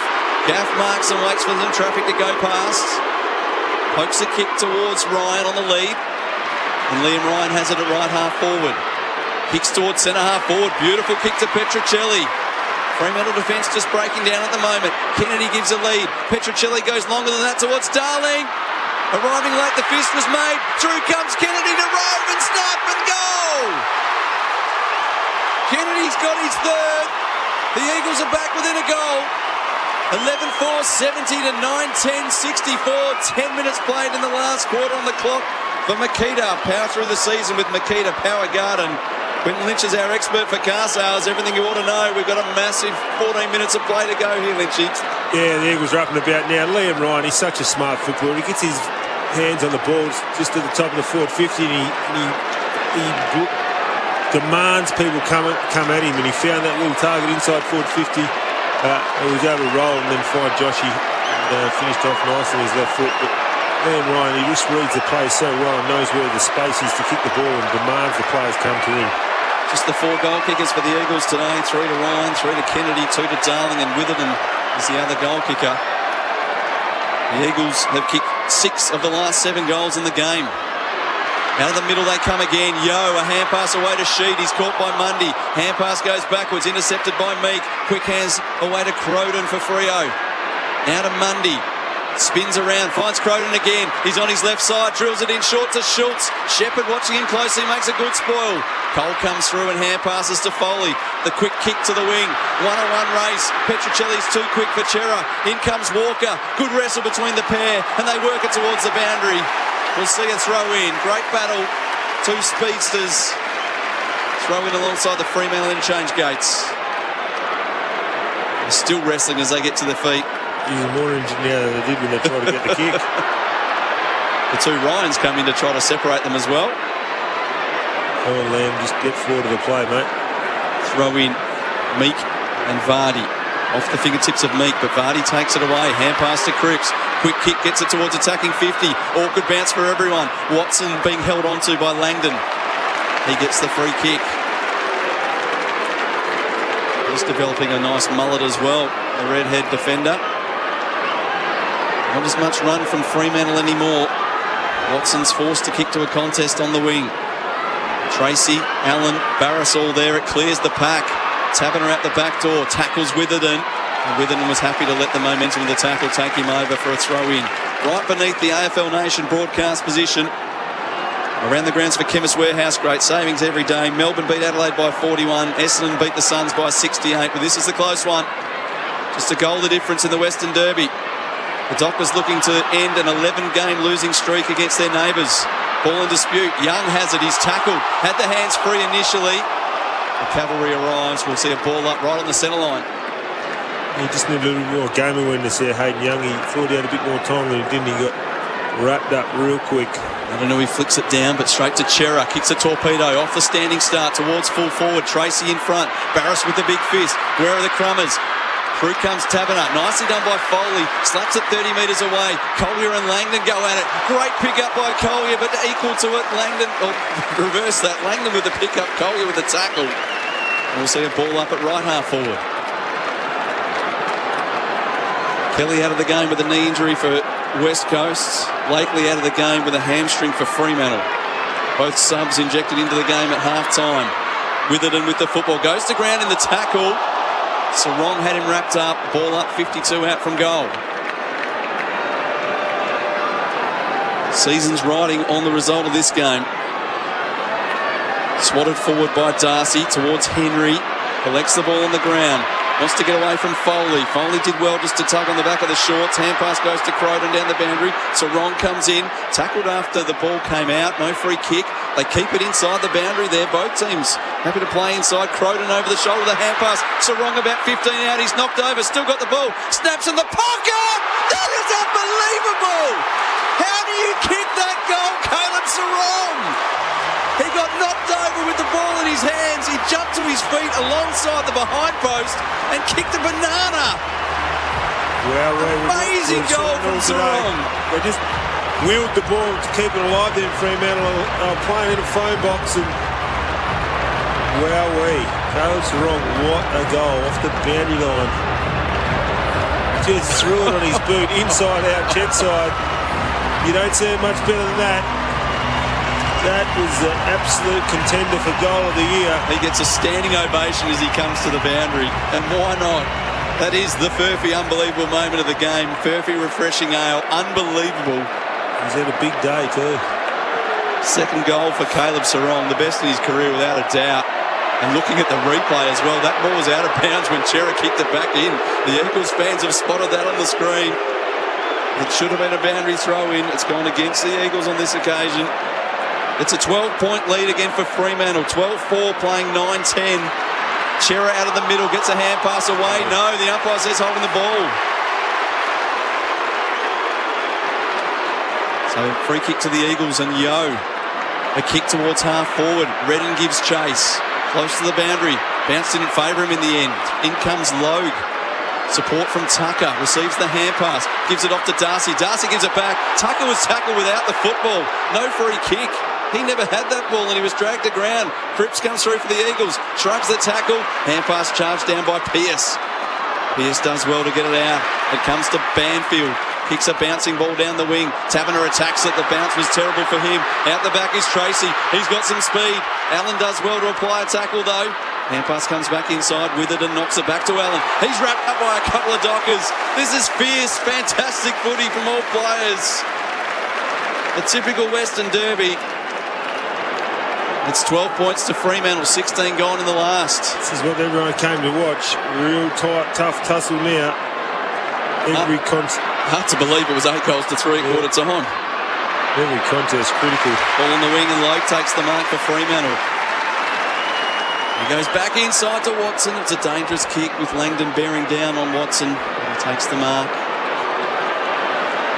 Goes short again to the wing. Mundy. Game 3-5-3 equaling Matthew Pavlich today. Takes the mark. Fremantle fans want 50. The umpire tells Dave Mundy to stand up. He's cramping, the old man. I highly doubt he's cramping somehow. Not sure if you want to waste too much time. There's still 10 and a half minutes left on the game clock. Dave Mundy with the applause of the Fremantle fans ringing in his ears. Kicks to a contest at half forward. Taberner is there. His opposing number 20, McGovern, makes the spoil. Nelson just taps it to the advantage of Shepherd. Hand pass goes nowhere. Tucker fumbles and then tackles Shuey. Here comes Luke Ryan, happy to be taken over the line by Redden, and they'll break into a little scuffle again. Tempers are right on the edge of fraying here.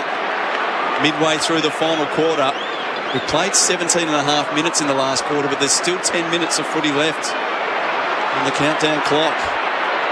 While the players still separate themselves from the scuffle, the boundary throw-in takes place, and it's Croden handing it away to Chera. Great diving smother from Witherden. Forces a boundary throw-in.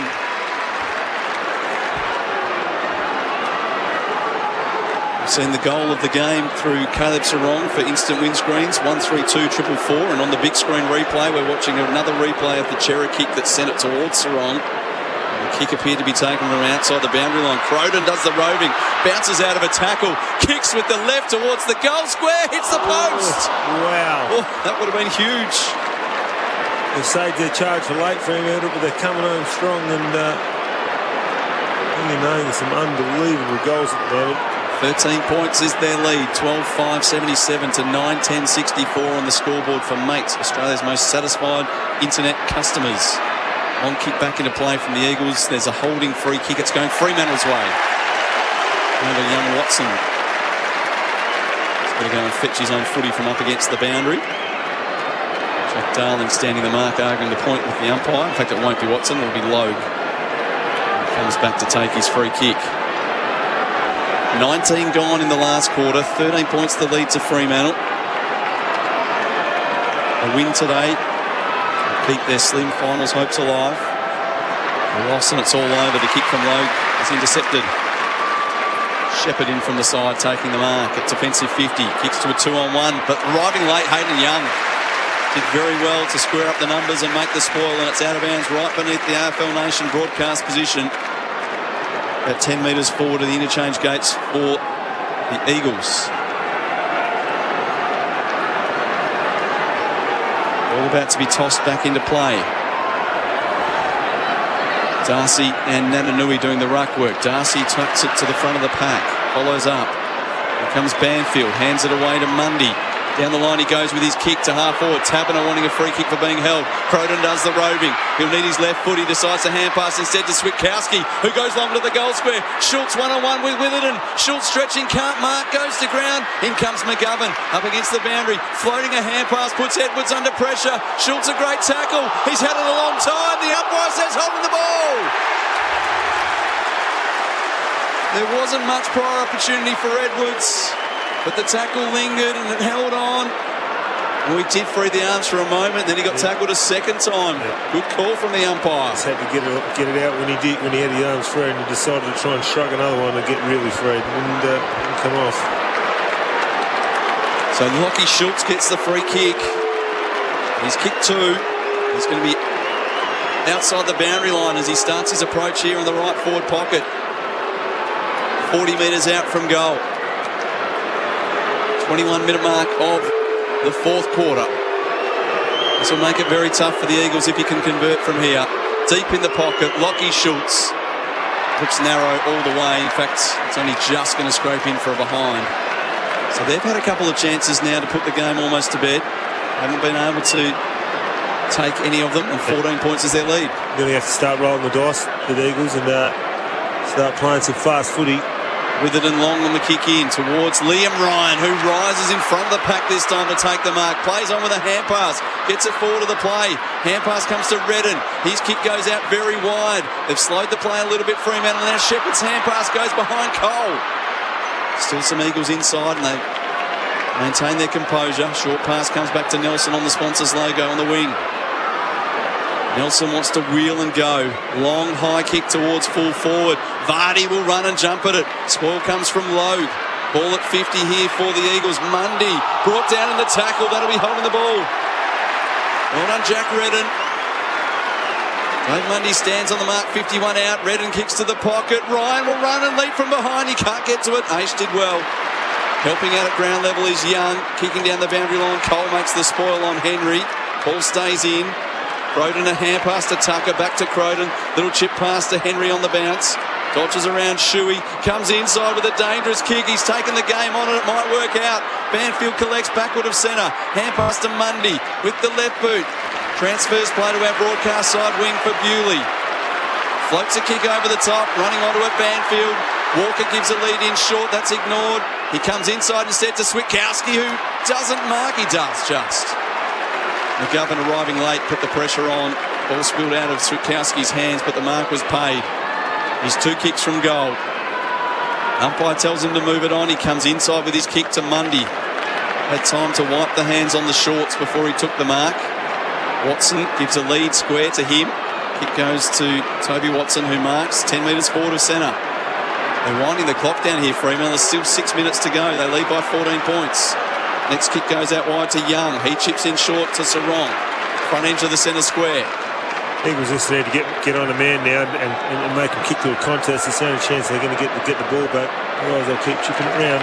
Short and wide with his kick. He gets it back to Hayden Young. The Freo chant goes around the ground. Young swinging onto the left boot. Kicks long. Tracy's got a bit of space here. Had a leap, went underneath the flight of the football though. Comes out the back towards Edwards for the Eagles. Good long kick, sends it outside defensive 50. Great fist came from Logue. Hand pass inside to Mundy. Off towards Sarong. Swings one out wide to Walker. Off a step, he's loaded up. He's kicked long on goal, but he misses to the left. Another miss for Freo. 3 in a row for them. 12-7 plays 9-10. 24 gone in the last quarter. McGovern goes long, straight up the middle. Good kick to Foley.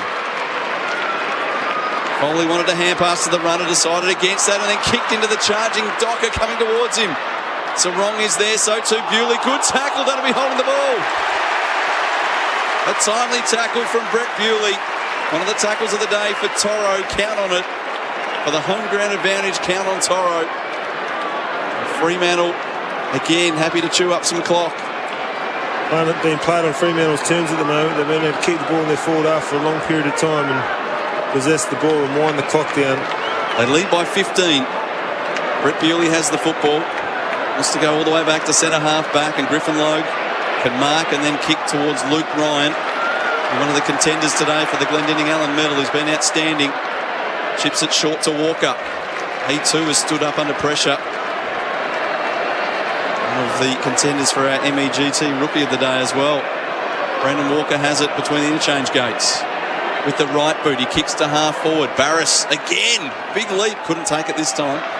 Shuey does the roving. Hand passes to Cole, who didn't realise it was coming to him. He recovers well enough to take possession, gives it back to Shuey. And that's a good kick, getting it to Witherden between half-back and wing. Kicks into the corridor. They have to take risks like this. The kick to Gaff has been knocked away from him. Nelson comes in, takes on the tackler, gets a hand pass away towards half forward. Ryan does well. Hand pass to Yo. He's a long kick. He's a good kick, and from 50 out he lobs it long, but it gets taken on the behind line. Griffin Logue taking the mark. 25 and a half gone in the last quarter. Time ticking away for the Eagles and possibly their season. Inside the last 4 minutes of play, they're down by 15. Logue with the long kick towards half-back. Gaff tackles Young. And then Darling dives in on top as well. We'll see a ball up. Clock now becomes the enemy here for the Eagles. They've got a game against Brisbane next week, which is a must-win game, and it might not even be enough to make the finals if they do. Yo with a hand pass, it goes astray. Switkowski goes to ground but gets a hand pass away. Banfield down the line with his kick, or Chera it was this time. Kick was intercepted by Barris, who'll send the Eagles forward once more towards attacking 50. Oscar Allen leaps, he's got 3 Dockers to beat. Waiting down his Cripps, squeezes a kick forward. Ryan towards the loose ball in the pocket. Bad bounce for him. Darling collects, up against the line. Young has him cornered, does well. Hand pass inside, Logue is tackled. We'll see a ball up again. 10 metres out from goal, right forward pocket here for the Eagles. Need 3 goals in 3 minutes, Lynchy. Yeah, it's a big ask. They need one right now if they're going to any chance. Darcy and Natanui tangle in the ruck. Natanui fighting on at ground level, tackled by the little man Sarong, who's been outstanding. Forces another stoppage. Great Lloyd Matthews always said, goal, you can get a goal every minute. From the ball up, fumble from Luke Ryan. Back towards Natanui. He was tackled. Darcy somehow gets it away to Sarong. High kick, doesn't clear 50. Switkowski with the fist, knocks it boundary side.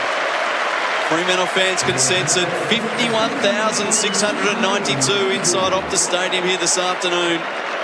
Perfect conditions for footy. Great to see the crowds building again here in Perth. Very fortunate that any crowds can come in at all. It's been a big one today for the Derby. From the ball up, Tucker emerges with the football. Quick kick, Tracy juggles, can't mark, but then applies a quick tackle on Barris. The ball spills out. Taberner kicked 3 in the first quarter. Pretty quiet since then. Hand pass away. McGovern has it for the Eagles. Sends it towards half forward. Aish pretends to try to keep it in. He's pretty happy with it going over. Throw in at right half forward for West Coast. 2 minutes 13 ticking away on the clock. I think the drought's going to be broken for the Dockers here. Dave, I can't see the Eagles enough time on the clock for them to kick the 3 goals required to get this game.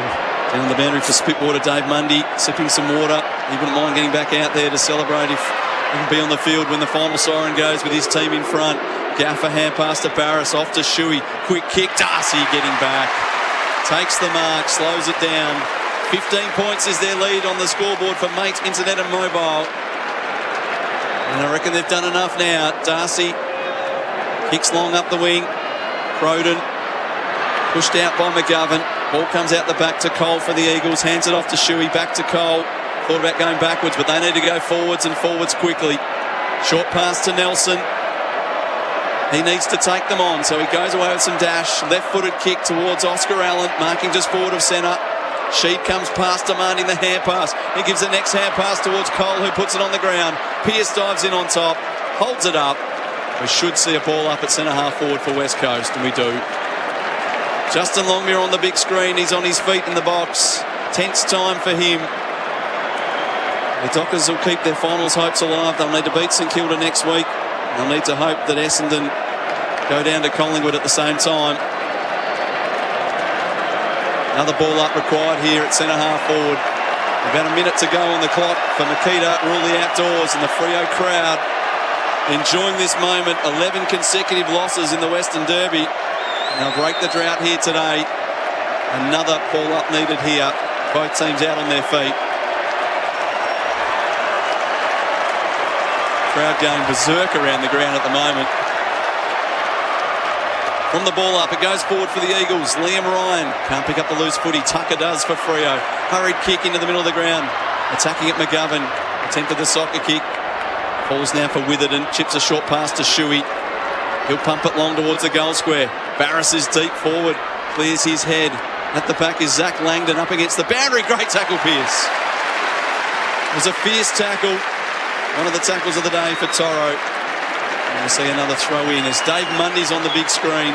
Standing on the boundary. He probably won't get back on, Lynchy, the way this game is. 30 seconds to go. I think he'd love to be out there, but I can't see anyone dashing off for him. Ball tucked in the Eagles' forward pocket. Out it comes now. Tucker with the clearing kick towards the wing. McGovern diving in, takes the mark at the second bite. They'll go forward for one last time here, the Eagles. Kick to the pocket. Barris on a long lead. Can't take it. Through comes Bewley, well tackled by Liam Ryan. And another ball up. And it's just been a stalemate for the last 2 or 3 minutes of the game. The celebrations begin in the Dockers coach's box.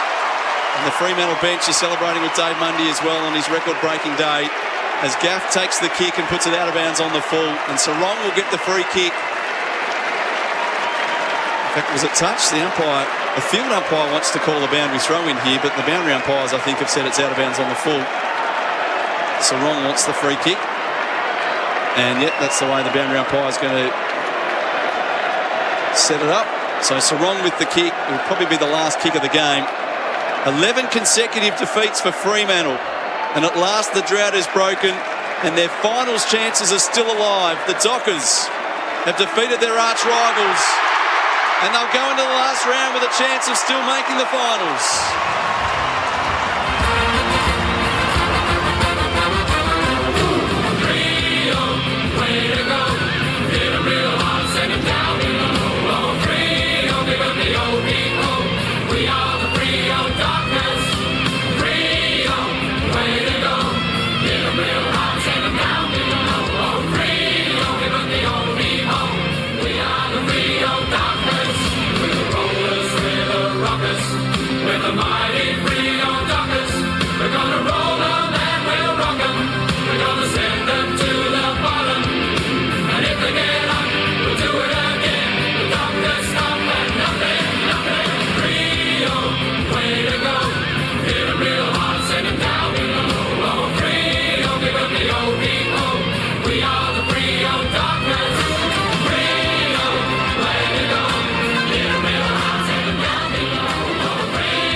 What a performance from Fremantle against their arch rivals on the back of 11 consecutive derby defeats. And they've come up with the goods. It was a tough game. They kicked 8 goals in the first quarter, Fremantle. They only kicked another 4 for the rest of the game, but that was enough to win. 12-7-79 to 9-10-64. And both West Coast and Fremantle are still alive in the finals race going into the final round of the season, although they both sit outside the 8 and will have to rely on results going their way. Plus, they must win their games against Brisbane for the Eagles next week and St Kilda for the Dockers in the final round as well. 12-7-79 to 9-10-64. 3 goals to Matt Taberner. He kicked them all in the first quarter. Caleb Sarong was outstanding with 2 goals. Lockie Schultz 2 as well. Darcy, Chera, Mundy, Collier and Tracy kicked goals for Fremantle, while for the Eagles it was 3 each to Ryan and Kennedy, 2 to Darling and 1 to Witherden. As we move into the AFL Nation post-game review for Beaumont Tiles Trade Club. Lynchy, what a game. I think at quarter time we were just thoroughly impressed with what Fremantle had brought. But then the game seemed to change after that. It was a bit of a sleepy second quarter. But then after that, the game really went on to the Eagles' terms and Fremantle needed to hang on, and they did. Yeah, look, the Eagles, you can't give a team a start, 8-goal quarter of the first quarter. It's always going to be an uphill battle to get back into the game after that. Look, they got back into the game, got within a goal, but Fremantle were able to steady and come home with a win. Same amount of scoring shots of both teams. The Eagles a little bit inaccurate, but, that's a really, really solid performance by the Dockers. They got away, as you said, they got away to the fast start. The Eagles were chasing their tails all day and weren't able to make up the difference in the end, and puts a real dent in their season. We'll go through our awards. We will have the Glendenning Allen Medal announcement as part of this post-game as well. But let's have a look firstly at the Furphy. Unbelievable moment for Furphy Refreshing Ale, born in Geelong. Unbelievable. We had a few in the end. Which way did you go? Yeah, look, I would have thought that you wouldn't have been able to top Josh Tracy's goal in the forward pocket off his left foot. But look, Caleb Sarong's goal in that last quarter, the Fremantle team just kept the ball alive in a phone box, and then he somehow snapped the ball inside out off the boundary line, and I thought that was definitely the best moment of the game. Furphy Refreshing Ale, born in Geelong, unbelievable. We'll also give that one the goal of the game for Instant Windscreens. Broken windscreen, call Instant Windscreens 132 444. The MEGT Rookie of the Day, your local apprenticeship experts. Look, I was pretty happy with the way Brandon Walker, worked into the game. I thought he, did some really good things, made some good choices with the ball, and he didn't look out of place at all. And obviously for a young kid making his way in the game, it's in a big game too, and something that's so important like a derby with a final spot on the line. I thought he held his own really well. MEGT supporting employers and apprentices for over 40 years. The crucial moment for New Farm, Australian through and through. Oh, look, it was probably that whole first quarter. I know it's not one moment, but to be able to let a side kick 8 goals on you in a quarter, that's doesn't happen very often in footy. And as I said before, you're going to be pushing it uphill all day to be able to come back from that. Look, if it's a shootout, it's 7 goals to 8, but I think it was 8 goals to 2 at quarter time. The Eagles are coming from a long way back, and Fremantle were able to hang on and possess the ball enough to keep them out of the game. The tackle or tackler of the game for Toro for the home ground advantage. Count on Toro. Oh, look, I reckon Elliot Yeo laid some of the better tackles today. We did mention earlier in the call that when he gets hold of you and gets his claws in you, very hard to get out of. 6 tackles again for Elliot Yeo. Let's head down to our PA announcer here, who will announce the Alan Glendenning medal and also a bit of a tribute to Dave Mundy as well. Stephen Hill going out today as well, having retired during the week. To the winning team, we will award the Glendenning Allen Medal. The voters are Cara Antonio, ABC Radio, Andrew Embley, Triple M, and Braden Quartermain from the West. Please welcome Ben Allen to present the Glendenning Allen Medal for Derby 53. Ladies and gentlemen, the winner of the Glendenning Allen Medal is Caleb Sarong from Fremantle Football Club with 9 votes. 9 votes, Lynchy, so he got the top votes from each of the judges today.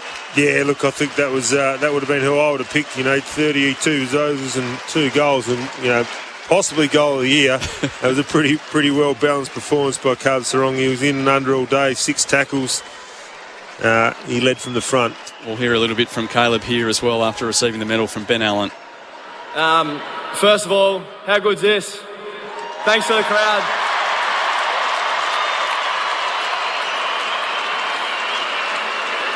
Thanks to the Purple Army for coming out again. It's great to see you guys in full force tonight. Thanks to Eagles. You guys fought out right to the end. Knew we were going to keep coming, so thank you. Good luck for the rest of the year. And boys, we did it. Caleb Sarong winning his first Glendinning Allen medal. Rising star last year, and he's had some interesting tasks he's been given this year, Lynch. He's been a tagger on occasions, but they've let him loose late in the season. He did quite well as a tagger. He's learned a few things, and he's put him to use as a ball winner again. Yeah, it's not always the worst thing for a young bloke to go and play on some really good players in the competition and learn and sharpen his craft. And he showed tonight that he can really get hold of the ball himself. So Dave Mundy comes forward as the acting skipper here today to receive the Western Derby trophy. And what a celebration for him now, equalling Matthew Pavlich's games record for the Fremantle Football Club. And he stayed fit too, so we'll get a chance to break it next week in round 23. First and foremost, thank you to the Purple Army. It's been a long time since we've really been competitive at West Coast. So for you guys to rock up tonight after a really difficult 18 months, we really appreciate it. So thank you. The West Coast, clearly a great side and a great club. We always love these tussles. Good luck for next week and into September if you make it. And we all feel the losses and ride the wins, so let's enjoy it and go face St Kilda next week. Thank you. So Dave Mundy, acting skipper with the trophy down there, the Western Derby trophy, going back to Fremantle after 11 consecutive Eagles victories in this clash. It's back in Fremantle's hands. Continuing on with our awards here, Lynchy, the Bendix breaks, big moments, confident stopping Bendix breaks. It felt like everything in the second half was a big moment. There was so much riding on each passage of play. Yeah, I think one of the main moments I thought was that goal going from Trav Collier, running into goal. I thought that was probably the turning point. They hadn't scored for a long time. They needed to get a goal on the board, and he was able to finish that one off and take a lot of momentum off the Eagles, and obviously keep the Dockers fighting. Put your foot down with confidence. Bendix breaks. Toughest player for Hard Yakka, legendary gear. There's always tough players in derbies. Which way did you go here? Ooh, gee whiz, that's a tough question. Look, I think everyone they've all done pretty well. Caleb's wrong. He's played a massive game. He's got a bandage on his head. He's winning contested footy and kicking goals. I think he can give him the toughest player of the day. For Hard Yakka, new breed of legends. The Eagles have just called Dave Mundy over here, which is interesting. They want to shake his hands. I think they've decided they're going to go off the ground because I imagine the Dockers might just do a little lap of honour to thank their crowd that have come out here today, and they don't want to miss the opportunity to pay tribute to Dave Mundy as well. So nicely done there by Luke Shuey, who was calling David Mundy across, and even Adam Simpson involved there as well. Some bad news as well, and you can see a brace on the left leg of Tim Kelly, which would indicate there's some serious damage done to that left knee of his as well, which is a real shame for Tim Kelly and for the Eagles. Yeah, it's good to see him up and walking about, obviously with a brace on. That a precautionary so far, but I don't think he'll play any further part in the season, that's for sure, next week. And realistically, their finals chances are probably just gone up in smoke with the amount of percentage they are behind Essendon. So, let's quickly get your votes as well, because I know we're running out of time. For safety steel sheds, designed to save, built to last. You're 3-2-1 here today. Look, my 3 votes goes to Caleb Strong. I thought he was massive all day. Leading possession win on the ground, kicking a couple of goals in midfield as always. A little bit of icing on the cake. Luke Ryan for the Dockers down back. He's their general down there with a lot of their other key defenders out. Obviously, Alex Pearce is back at the moment, but he never sort of loses a one-on-one contest and played very well down there for them today. And I thought Andrew Gaff, I know he's in the opposition, but he worked tirelessly all day. He covers so much territory. He got plenty of the footy and ran his butt off for the team, but obviously all in vain now. They're also our power player ratings for Red Energy, awarded CanStar's most trusted energy retailer nationally for 2021. That's Red Energy. And Caleb Sarong can be our sustained performer as well. For Host Plus, we go with you, Host Plus, official superannuation partner of the AFL. An unmissable moment for Drinkwise. Choose to Drinkwise. You won't miss a moment if you Drinkwise. Well, he's featured a lot. Josh Tracy misses out from his goal, but look, I actually believe that goal from Caleb Sarong will be in the top 3 of goals of the year. It was outstanding, wasn't it? It was an amazing effort. Inside out Tory on your inside out check side on your wrong side. Freakish. And at the time, it was so needed for the team in a big moment. So Massive goal. So really quickly, the ladder for United Forklift and Access Solutions. No forklift is as tough as a cat forklift from United. Melbourne top of the table 66, Geelong and Port Adelaide 64, Western Bulldogs 60, Brisbane and Sydney 56, and then there's a big gap back to 7th. The Giants 42, Essendon 40, West Coast 40 and Fremantle 40. It's all coming down to next week between Essendon, West Coast, Fremantle and the Giants. Richmond are out of it on 36 and so too St Kilda. Shout out for Flight Centre. Win big. Flight Centre, 5 years of holidays big. Where will you go for your chance to win? Head to flightcentre.com.au/win. This was the AFL Nation post-game review for Beaumont Tiles Trade Club. What a day, Lynchy. Thanks for your efforts. It's been a fantastic game of footy to watch. Yeah, thanks, Dave. It was a great game to